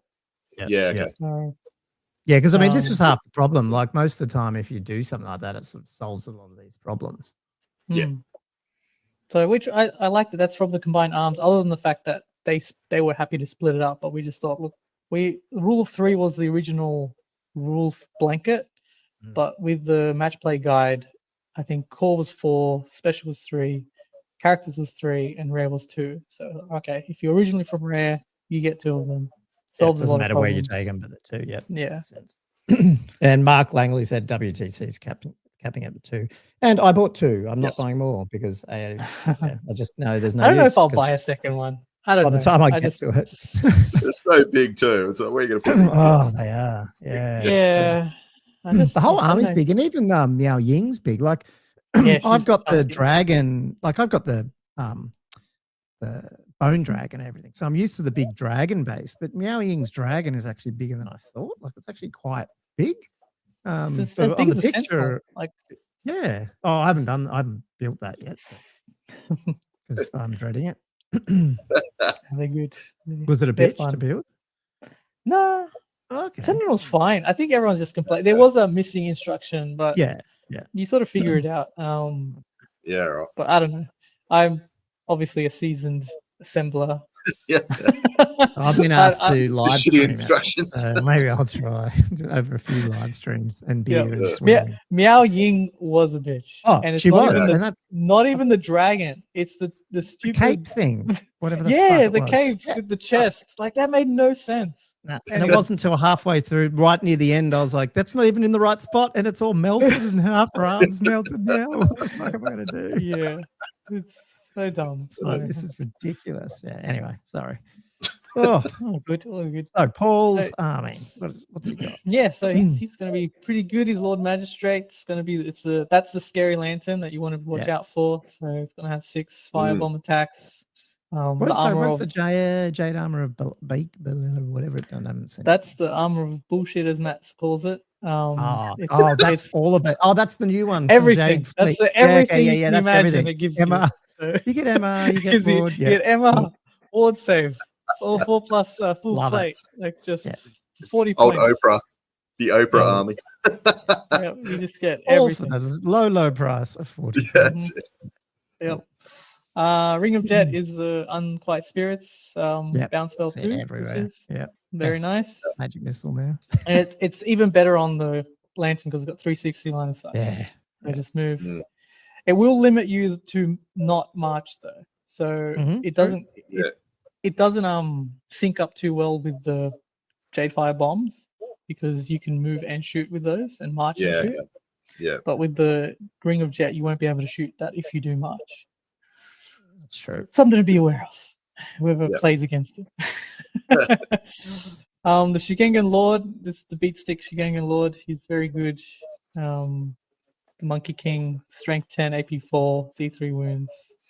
Always strikes last, so there is a drawback. Illusion level 4 with the scroll, so he gets 5 spells. So he might get lucky, and he might not get. Spectral. Spectral Doppelganger. And then it gets soft after this. So like a whole bunch of warriors, they're not threatening at all. Just a bunch of static combat res. 1 unit with the halberds. So he's got 3. I missed that. So there's 3 units. 3 units. Warriors. Oh man, he's been playing some Jade Warriors. Wow. Then 2 of each cannon and fire rocket battery. 8 shots in 1 turn. Yeah, but the fire rocket batteries aren't that bad. They're not that bad. Fair enough. It's the cannons you got to look out for. But we did rule at Western Sydney that he doesn't stack the movement. Yeah. Doesn't fair stack. enough. Yeah. And the ogre is part of the crew, so if it blows up, the ogre dies with it. Okay. Right. All these different little tiny rules that Cathay brought up. So what? Sorry, what doesn't stack? Oh, the movement. -1 movement and all that. Yeah. Sorry. Yeah. Thank goodness. Yes. And no Swift stride, so that doesn't need to stack anymore. No Swift stride. Yeah. It's already good enough. What do you think about not taking any of the Jade Lancers in terms of even just ambush? Because you see them a lot, like ambush units of 6 or 7, or like is that? Yeah, I think that you're right. Tournament scenarios here, like more. Yeah, probably. I think he's probably going to rely on the Shigengan to get the baggage train, and then other than that, just blast the opponent away and just hold as long as possible. Yeah. So playing, I guess, gunline-ish style, just hold the line, which Jade Lancers aren't very good at. They're just a little bit too expensive for what they do. Yeah. I must be the only person that doesn't mind the Lancers, but I think that's only because when I went against them, they held my dragon up for so long that somehow I think that it's like, mega unit. That's great. I think they're fine. You just go use them in the right. I think. Yeah, they're good, but they're just not. They're not there to just stick around and fight. They're like you got to go for pick your targets carefully. Yeah. Yeah. And they can have their champ can have that ring as well, I think, because he can have a 50. Yeah, they can. I think so. Yep. I don't know. I feel like again, if you spam it gets expensive. But then with Cathay, I feel like sometimes what else are you spending your points on? You know? Like I said, sometimes I think a couple of units of them run around with that spell as well, and maybe even ambush. It's pretty cool. Yeah, a bit annoying, it's but very it's probably tempting to do it. points. Yeah, or more for actually more than that probably. Yeah, cool. Who'd you have? Come on. Oh, is it me now? Chris Shah's Chaos. Oh. So one thing that happened in 1.5 and all that is like dragons and all that got nerfed. And the Chaos Lord Dragon on Chaos Dragon just got nerfed. So he decided just to bring 2 of them. So the Chaos Lord on Chaos Dragon and an exalted champion with the Chaos Dragon. Will determine if 1.5 actually changed and the missions are doing their job. This is the army that's going to test. Well, it's and then basically what you've got on the screen there is the army list. It's just so funny. It's like 2 dragons, 23 Forsaken. They'll do the objective shit. Yeah, the other stuff's just there just to Forsaken are pretty good. But yeah, that's an interesting. I don't know. It'd be very interesting. Like you just hit the nail on the head, John. It'd be interesting. I want to see how this goes with the two Chaos Dragons, because obviously they're not as crazy as they were. But when you got 2 of them, and 2 spawns. Yeah. Oh well, yeah. They're the obligatory spawn as well. It feels like such a. I don't want to say an easy army either to play, but it's just like not a lot to think about in your head. You know what I mean? So like, yeah. I like as long as they can hold what they need to hold. Jeez. Yeah. The rest of it. Because is it the Zinch? Zinch Forsaken you get MR3 or something? I haven't seen Zinch Forsaken before. No. Yeah, because you get is it Hatred, I think, with Corn Forsaken? Corn? I don't know. I believe so. Anyway. But they are pretty good. Because they got Furious Charge, or maybe it's Frenzy. Well, one of the two. But yeah, they got what's their straight up? They're D3 attacks each plus Furious Charge. I'm like, it's pretty nuts if this unit actually with the gigantic spawn as well of Nurgle. Like, do you think that's an undercosted thing at 170 points? Like, do you think that's the issue? Because I mean, they've dropped off a bit, the old spawn, but they are still when you got 2 of them, they're a bit more. Maybe a little bit, but they're okay. They're very random. So every time I play them, sometimes they do 6, sometimes they don't. So it's costed. I think that's taken into account. Yeah, because I mean, James, that castle, and I think I rolled a total of 6 attacks between stomps and attacks in like 4 rounds of combat. So fucking hell. And the web skill 3. So so half the attack you hit 1 or 2, and then it's just the stomps. The stomps are the what save you. Yeah. Definitely. Yeah. No, I love the this will be interesting to see. Cool. All right, so I was just gonna sneak a little Dark Elves. I like the idea of, I think he's on actually, was Matt's list. I thought was pretty cool. Matt Willis. So obviously he runs Dark Elves quite a bit. Another Masters player. So yeah, he does quite well, Matt, and he does like quite a bit of magic, which I like to see. That's why I thought it was a pretty cool list. So he's running his Dark Elf Master, funnily enough, on a Dark Peg, running Biting Blade and Dawnstone. So I'm like, this is kind of like a cool little sort of like, small character that can still, fly around and do some damage. I thought that was a cool little addition. He's got a very specific role, that guy. Does he? Oh, is this can't disclose? It's a secret.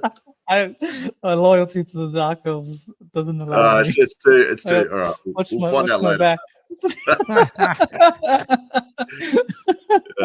That's it. Maddie. All right, I'll wait with bated breath to hear what this does. Running a level 4 sorceress on a Dark Peg as well. Running Black Star, Focus Familiar, Talisman of Protection, and Elementalism. Best item in the game for casting. The What's that? focus for Black me. stuff? No, Or the the black focus? staff. Oh, the Yeah. black stuff. Permanent power scroll. Ooh, that is good. That's really good. Bloody dark elves. Running another sneaky sorceress, level 3 this time, just on a black dragon. Don't worry about that. I love seeing wizards on dragons. It's fantastic. The Tomb of Furion, focus familiar again, Pendant of Caliph, I believe. Running battle magic. There you go. It's running 9 repeater crossbows, which I think are awesome. The crossbowmen. Just running light armor shield, so they got like a 4-up in combat plus the repeaters. Like they're friggin' awesome. Running 10 Dark Riders. I love these guys as well. I reckon they're probably the best fast cav in the game. That's just me. 13 Dark Elf Shades for some beautiful elites shooty goodness. Running 2 Scourge Runner Chariots, and he's got the obligatory bolt thrower, the old repeater bolt thrower.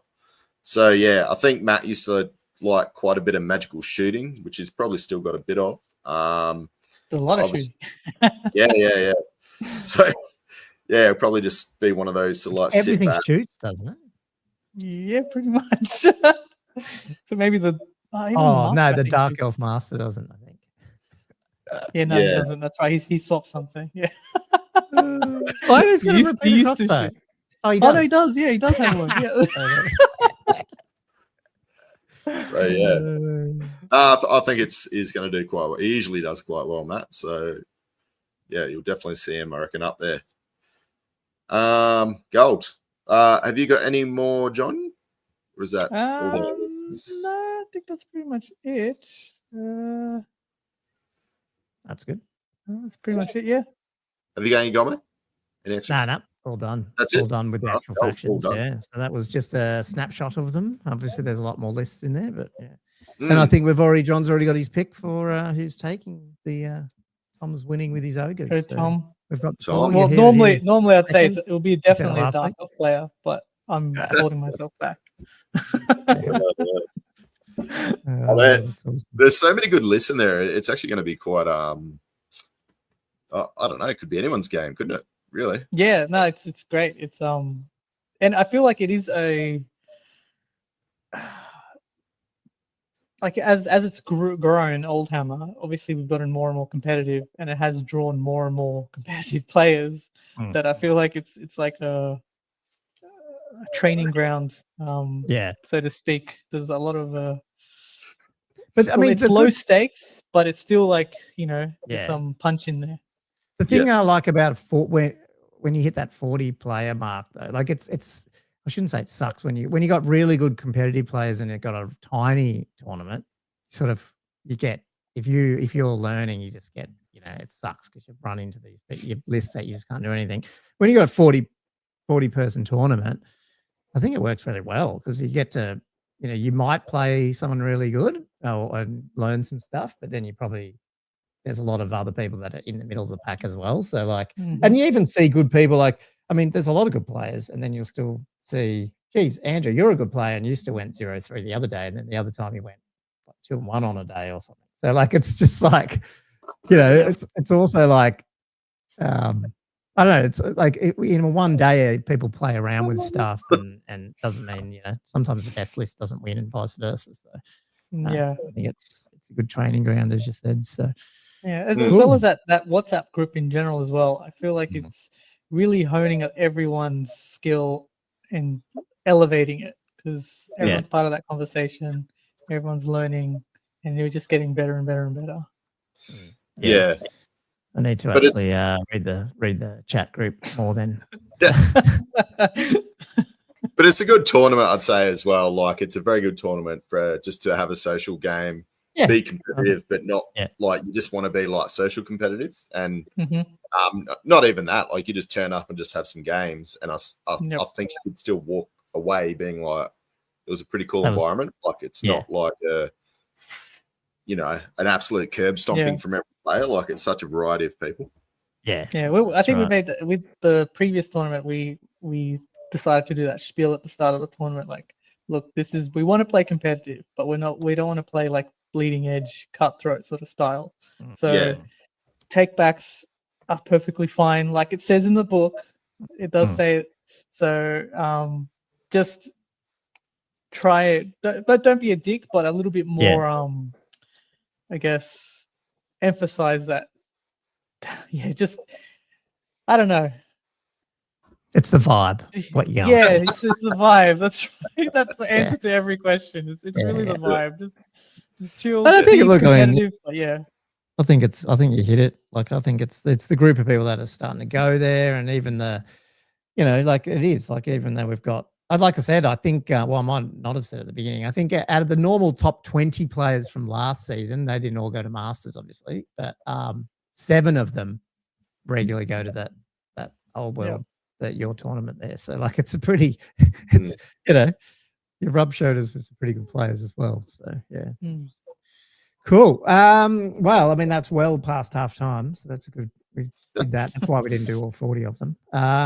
We will do our quick little halftime. It's not halftime, but halftime break patron shout out. But before I just do that, I'm going to play a what do you call it? A 1-minute trailer of a new short film that came out last week called, I think it's called The Grim and the Dark or something like that. It's about the John Blanche and Warhammer and all that. So I want to give them a bit of a shout out and play their trailer. It's 50 seconds actually, or 59. And if you haven't seen it, there'll be links in the show notes, and you can go and purchase the little, give them $12 and watch the film if you sort of love the history of where it all came from and the games we play, I guess. So I'll throw that up now, and then after that I'll give the patrons a shout out. We'll do some hobby and news and close out the show. So I will do that now. Hang on, press the wrong button already. Yeah, there we go. There we go. Hopefully the sound will work. Is the sound working? Huh. I don't get it. The coordinates bring me right here. It's supposed to be the center for grimdark and everything gnarly. Looks pretty bright here to me. I don't know. Why grimdark? So many different people have got different ideas on it. I could go on all day about it. This is all make-believe, right? There's probably great stories written in these walls, not metaphorically, physically. I guess I just don't understand. Why do you think people gravitate towards the grim and the dark? If you want to talk to the Grandmaster, I say go find John. He's the grandfather of Grimdark. Do you guys know John Blanche, where I can find him? In England.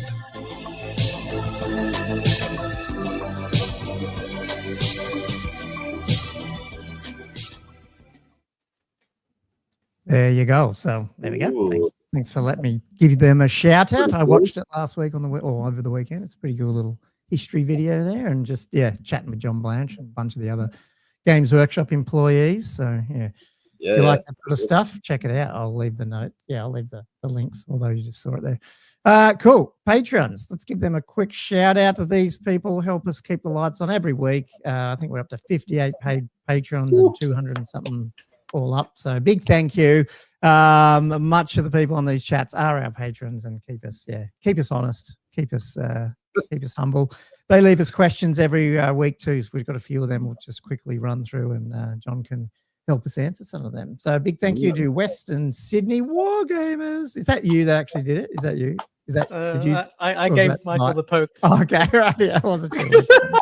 Because it's actually your generic email, so I wasn't sure. Few Vinny, Louis Spangano, well, I can't pronounce that. Louis Spangaro, McCallan, ASB, Aaron Dill.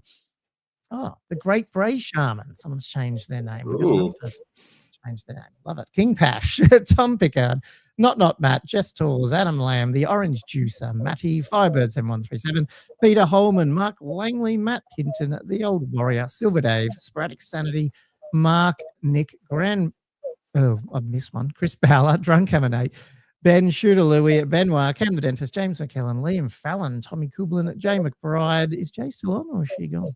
Flatworld's Edge, Sexy, Jelly, Herald of the Old World, Keel Herd, Tommy Dogs, Matthew Klein, Matt Morris, Perfidy, Griff, Jess Tors, Josh Griffiths, Nananoum, who is apparently doing, I've never heard of this, a RTT tomorrow in Japan or Tokyo on a Tuesday. public holiday. wow. That's how good's that? Daniel Broadstock, Elliot Mitchum, Gilthos Trachanos, Diesel. Next page, Danny Gaber, Robert Z, Plubus Dinglebob. Plubus Dinglebob. Am I saying that right? Because usually it's Plubus Dinglebob. I'm probably not doing it right. OG Whirler, Bobby Gherkin, Gunwich, and the OG. Aha, Sean's being a bitch. He just said, and the OG is his name, and then Todd Lloyd under that. So if you're listening to me read this out, you guys are like, what the fuck's he saying? Yeah. Yes, they're all different names. Yeah. So there you go. Fun People fact that- about the Tokyo event. I think it was the first one that a Dark Elf player won a 5-round tournament. Oh, was it? Ooh. Like for Old World? Yeah, for Old World. Oh, okay. Yeah. When was that? That was not Last that year, was I think. last year. I think it was Yeah. about this time last year, probably. That's Yeah. all pre-Renegades Fact check and me. all that. I mean, Yeah, Dreams pre- come Renegades. true. what did Renegades happen for Dark Elves though? Not a whole lot. The Dark Pegasus being an option for Oh, Master. That's there one. you Okay. Yeah. But other than that, they improved Murderous. It actually Oh, functions. yeah, function. Yeah, Yeah. that's right. They fixed it. Yeah, yep. Yeah, a few other things, but they're the main two. Yeah, because they're not too bad of a. I mean, obviously Vamps Mm. are so far above everyone, but they, Dark Elves are competent at least. Mm. Cool. And yeah, so these patrons send us some questions. We have a few, although really only two, probably, because one's funny. The dentist said, show question. Andrew, will you actually show up for our game Tuesday? Follow-up question for Andrew, will you go easy on me? so you're playing your Vamps. This is his high elves, correct? Is that right? Yeah. He must be. He keeps asking me if I'm going to turn up, so he must. Oh, I don't know. Must think I'm flaky. yes. I am. My army's packed. It's all ready to go, and I'm taking Vamps, and I had to modify the list because I thought I was being a little bit. I took the Terrorgeist off, and I put some Bargeist in. Yeah. Oh no. Taking some skeletons. I got some other bits and pieces. So, Two lots of units, 6 hex rates. 20 zombies, banshees. 33 grave guard. Didn't tell my list. Just read it out before. Cool. Cool. I'm not going to throw him the game. He's got to get through the graveyard at least. Cool. And the OG, I don't know what do I have to call Sean now? And the OG, because that's his name apparently now. Are gun lines ever fun to play against? And why does GW keep making armies of infamy or whole factions based around them? Good point. Yeah. Well, That's a good point. the edition, War Machines was shit and Ballistic Skills shooting was crap, so no one ever took. Well, like that was the story, I guess, is what people said, and so no one ever took it. Well, very rarely, and then eventually started to swing back around, I think. And then obviously now that dragons and stuff are not seen as much and things like that, with the smaller versions of no triple saves, then suddenly those D3 wounds you get out of a cannon and stuff don't look so bad anymore, Yeah. Nothing's changed, and I think very early on in the edition, I did tell Alex this, that if compared to 8th edition to now, ballistic skill shooting is exactly the same. Yeah. It's just the meta changes.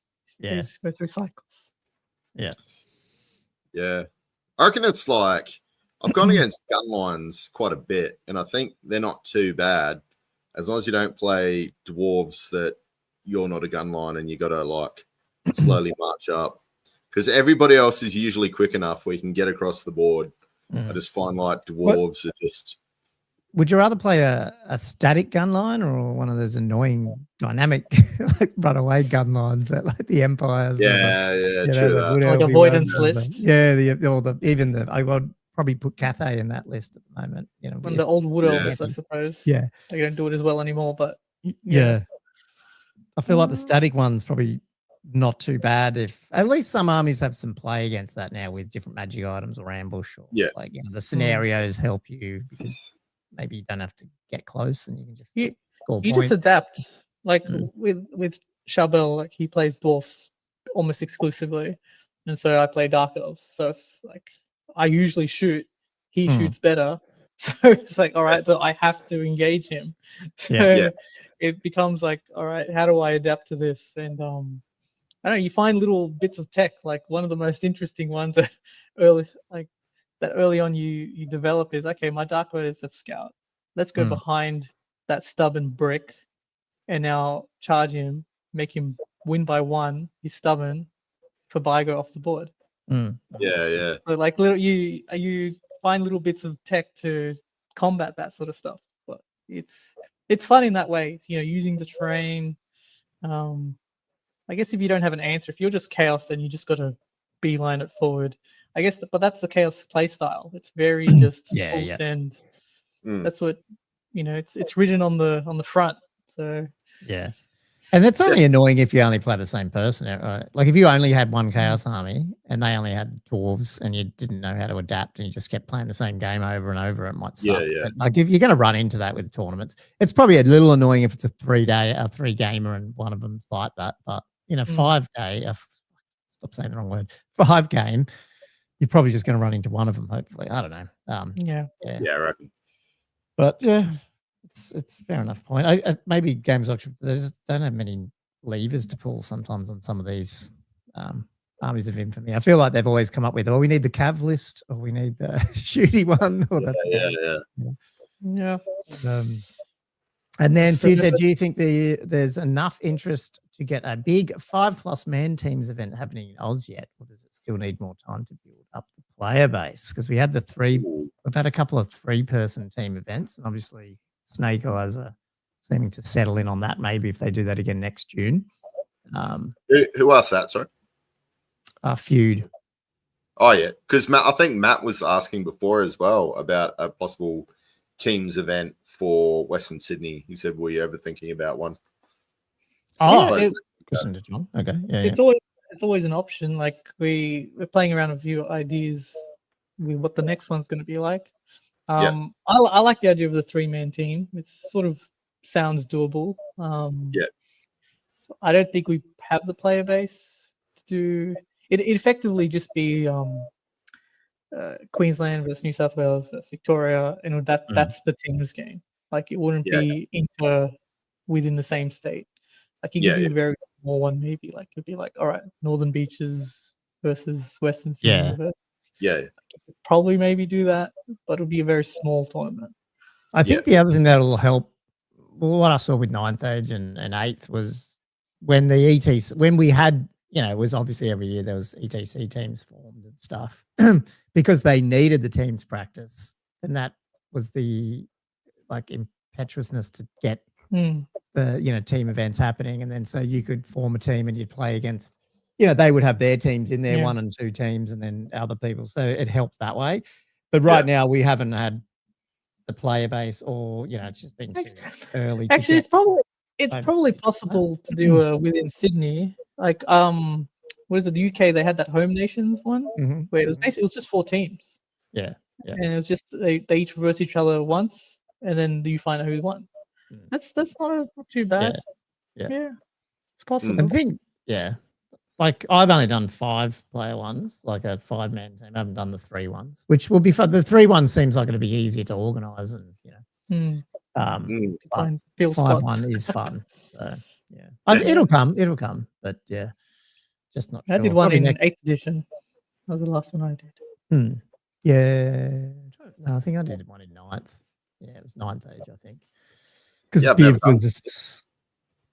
So you didn't do the Biv one? I thought there was a Biv that was a 9th Age teams one. Yeah, there was. I've never done teams, but yeah. Well, it's definitely teams event. I remember it, but I could go. No, cool. Well, that's the chat there.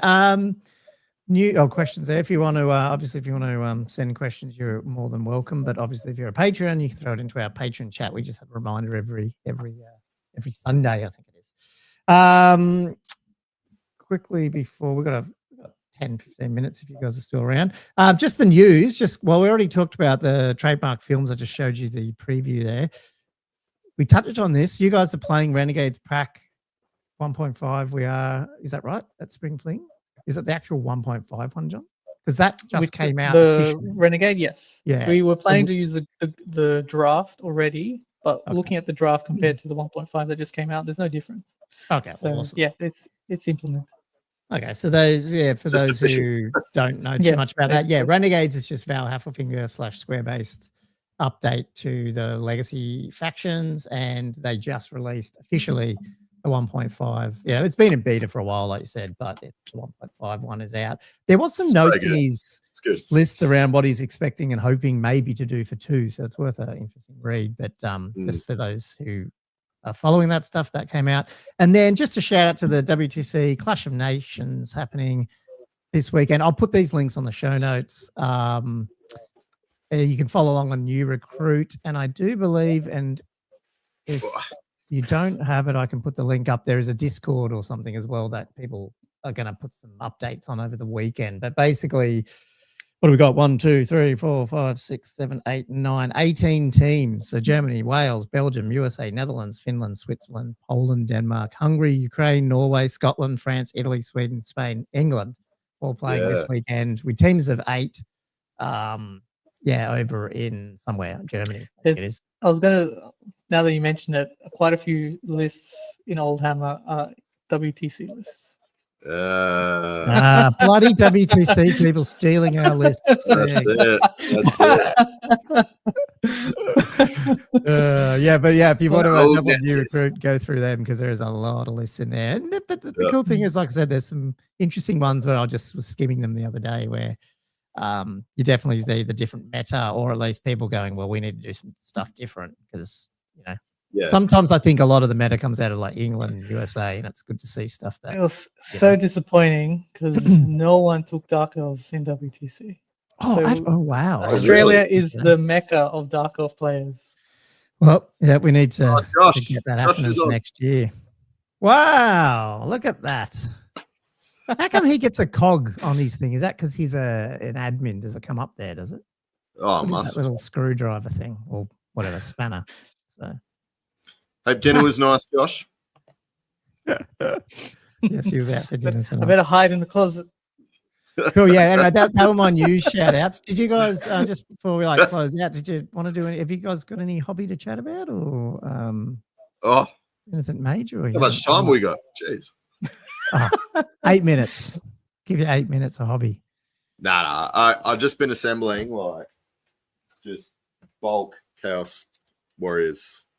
But I'm trying to do I've got all these cross editions and stuff. So I'm I've got the new ones, the Age of Sigmar ones, Slaves to Darkness, and I've thrown the old school heads on. From the last. They don't look too small or anything. Funnily enough, they're bigger than the new heads. New heads are smaller. So you know how they get less cartoonish. Yeah. As they go on in the editions, they just slowly become more realistic looking. So there's a noticeable size difference when you get all the heads together, and But anyway, so hopefully I've got 60 odd Chaos Warriors. I don't know how I'm going to use all them, but I am going to change some of them into Chosen and stuff. Yeah, and Forsaken. Yeah, okay. Well, whatever you end up with spares, then I'll just buy a few down the track because I want a Chaos Army at some point. But you do this one, so. Well, when we get the steel organized, we can just put them all in. Well, I can actually print a Chaos Army, I guess, as well. I don't need those ones. That's it. I really regret selling my original Chaos Army. It's it was such a good army. It was fully painted. It was all the monkey Chaos Warriors. The old school ones. Oh yeah, the old school. Yeah. Oh, you mean metal ones? Those ones, or No, not that. The plastic ones with the I don't know. That was the multi-part one, wasn't it? Is that the multi-part? Yeah. All modular. Yeah. So here you got, John. So you got orcs and goblins. Yeah, still? I still have my orcs and goblins. Yeah. Obviously, dark elves. Yep. Anyone else, or that's it? I do have a bunch of slave high elves. Slave. During my Army of Eternity the phase. false king. Yep. Hey, isn't it canon that that was not true? But anyway. So yeah, I got them. I got Cathay, which is building up. The Discord has my progress pictures. Oh, that's right. Yes. And anyone else? That's it in fantasy. Yeah, I sold my Lizardmen and I sold my original Chaos. Yeah, okay. Yeah. That's not too bad. So you got like 4 armies is pretty now about 4, yeah. decent. Yeah. Cool. Look at that, Andrew. Ooh. A pack of Chaos Dwarf 2 engines. What are they called? Demon engines are there for you. Finally printed and they worked.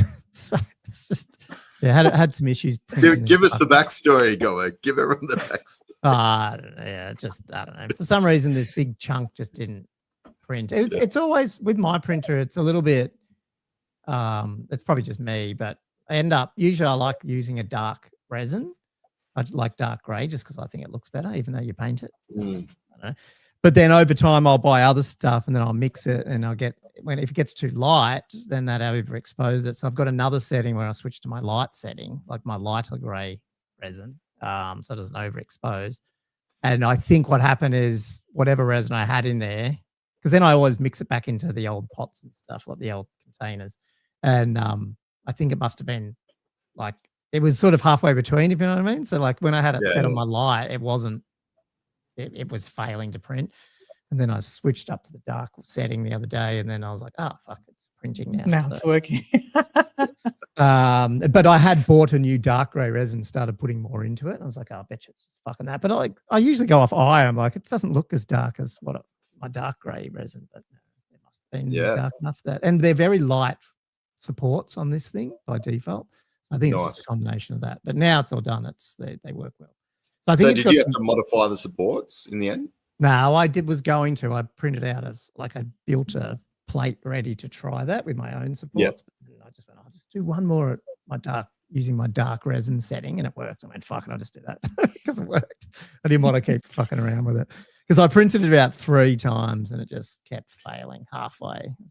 I failed. I've got a lot of wheels and shit, but like the actual engine, the engine bit was failing. Yeah. Anyway. Wheels are all right. At least you can use the wheels for like terrain and shit.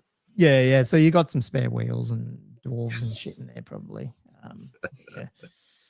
Bag of that. And then, this is bad shot because I'm only halfway through it, but I've got my little slave wagon thing that I'm doing in the background there. You can see the little... Any banner you capture, put it in there. Yeah. Well, it's got a roof to go on too, but it's going to be full of these dudes that are like strapped up and dead and starving in the back. So that's going to be my baggage train. And then I've got what's his name, Cromlaw or however you say him. Just getting him done. So that's what I've got to get done for the week. But it's going to be pretty quick. Just another couple of nights. Get it done. Does his familiar do it? You don't need to put that on the board, do you? It's just you do, yeah. You have to place it. It can't move. Once it's there, no one can get rid of it, and it just shoots the devolve spell from that spot. Oh, that's how it works. Yeah. Oh, it goes away if he dies, but yeah, he's pretty tanky though. I mean, he's tough 5, 4 wounds, and 4 up ward, so he can hang around a little bit. One of the few 4 up ward characters. Yeah. Other than Dark Elves. But I've never used him. Don't know if I'm going to, how good he'll be. And I haven't really, my list was not tailored to have him in there. I used my castle assault list and just whacked him in and took a few things out because I didn't have time. Shout out to the other special character, David Spears, Cecil, making an appearance at Old House. I didn't see because I haven't gone through all the other lists in detail. Oh, did he? So Cecil's coming. He's bringing up. Cool. Nice. Well, now that I don't know. Now that there's infantry on the board, maybe it makes sense. I don't know. What does he do apart from being the Worm Slayer? Because doesn't he have a Monster Slayer sword? But he can never You just can't charge anything. So you got to come to him. Yeah, come over here. Yeah. Let me hit you with my sword. I'll tell you that double dragon chaos list doesn't want to have anything to do with him. Not. Oh yeah. Anyway, yeah, but that was basically that's all I've done, I think. Yeah, that's just the little dudes. They're actually quite small. It's a bit annoying. I printed them all at the same scale, but they're actually quite small compared to the carriage. But I thought maybe that's cool because they're supposed to be skinny and stuff. Oh yeah, they're all starving. Yeah, exactly. They might look okay Right. once they're all done up, but yeah. Yeah. Cool. That's awesome. our show for the week. Anyway, yeah, so that's what I'm doing for the week, and then hopefully I'll be down. Well, we'll be down there then the weekend, and should be Get a good. game in soon, Yeah. hopefully. Yeah. Hopefully on Thursday night or something we can get another game in. Yeah, if you can wing it, and if I can wing it, should be able to. Yeah, definitely. Are we going to release it before or after the tournament? Oh, I don't get I can get it out. If we play on Thursday night, I'll get it out Friday. Yeah, I don't care about any of that. It's fine. There's no secrets on this Beastmen army. You just got to try to get across the board and get the dragon ogres in combat. That's Beastmen strat. Yeah. It's the Sea Guard. It's going to be against the Sea Guard. I haven't even watched that thing. Yeah, so I'm a little bit take worried. any of my advice. I was going to later. I want to try this other list out, but I did like you're a fellow Eagle lover. So that was good to see. But I'll try this out. I know Gomo's going to absolutely smash me because he's got so many of those the hag tree fetish is just going to destroy everything flying, which is my list is just basically flying character. All right. Yeah. It's got MR. Oh, he's gone. He's dropped out again. It's been good actually. He hasn't dropped out all game. Yeah, all things. So hopefully we've had a storm come through here, so I don't know if he's getting stopped. Oh, there we go. I'm back. He's back. You just needed a drink. Yep. Oh, cool. Yeah, well, I'm interested. I have no knowledge at all about what you've put together. So cool. I just like to, it's just good just play the same list that you're about to play, just so you remember how everything works, even if it's not against, not tailored to the other person anyway, obviously. So, yeah. Cool. Okay. Well, John, man, thank you so much for coming on. And obviously, hopefully people enjoyed meeting you and your insightful knowledge of the list because it's more than us. Obviously, you've gone through them a bit as well. And big thanks for obviously doing all this hard work on the Old Hammer series. Yeah. Love Matteo. As I said, best one day out in Warhammer tournaments in the world, really. I think. Yeah. Yeah. It's the people that come to the tournament. We just we build it and everyone comes. They build it. They make it better. They make it better. Actually, I should have asked you one question real quick. Did you guys put a not a bid but a thing in for Masters at all? Because I think that we did. Be awesome. We did. Cool. Awesome. We did. Excellent. Yeah. No, that'd be good. Cool. Be good. Okay. Well, have you guys got anything else? Otherwise, the usual subscribe, and keep. I think Andrew might even have another bat rep. Well, is Cam going to bat rep you guys are going to bat rep the thing tomorrow as well? Surely, Cam. We might have 2 bat reps out this week if we're lucky. Yeah. No, we do will. Our best. And Andrew and I are getting together for some videos, so hopefully we'll get some other content out around some faction stuff. So yes. You will see more content coming from Old World Fanatics, hopefully in the not too distant future. So anyway, thanks, John. Thanks for coming. We'll hopefully have Josh here next week. And for all the listeners, patrons, big thank you. And I guess play some Warhammer. And we'll see you next week. And we'll do a wrap-up of my games probably next week. Cool. Good luck, Thanks, everyone. guys. We'll see you next week. Cheers.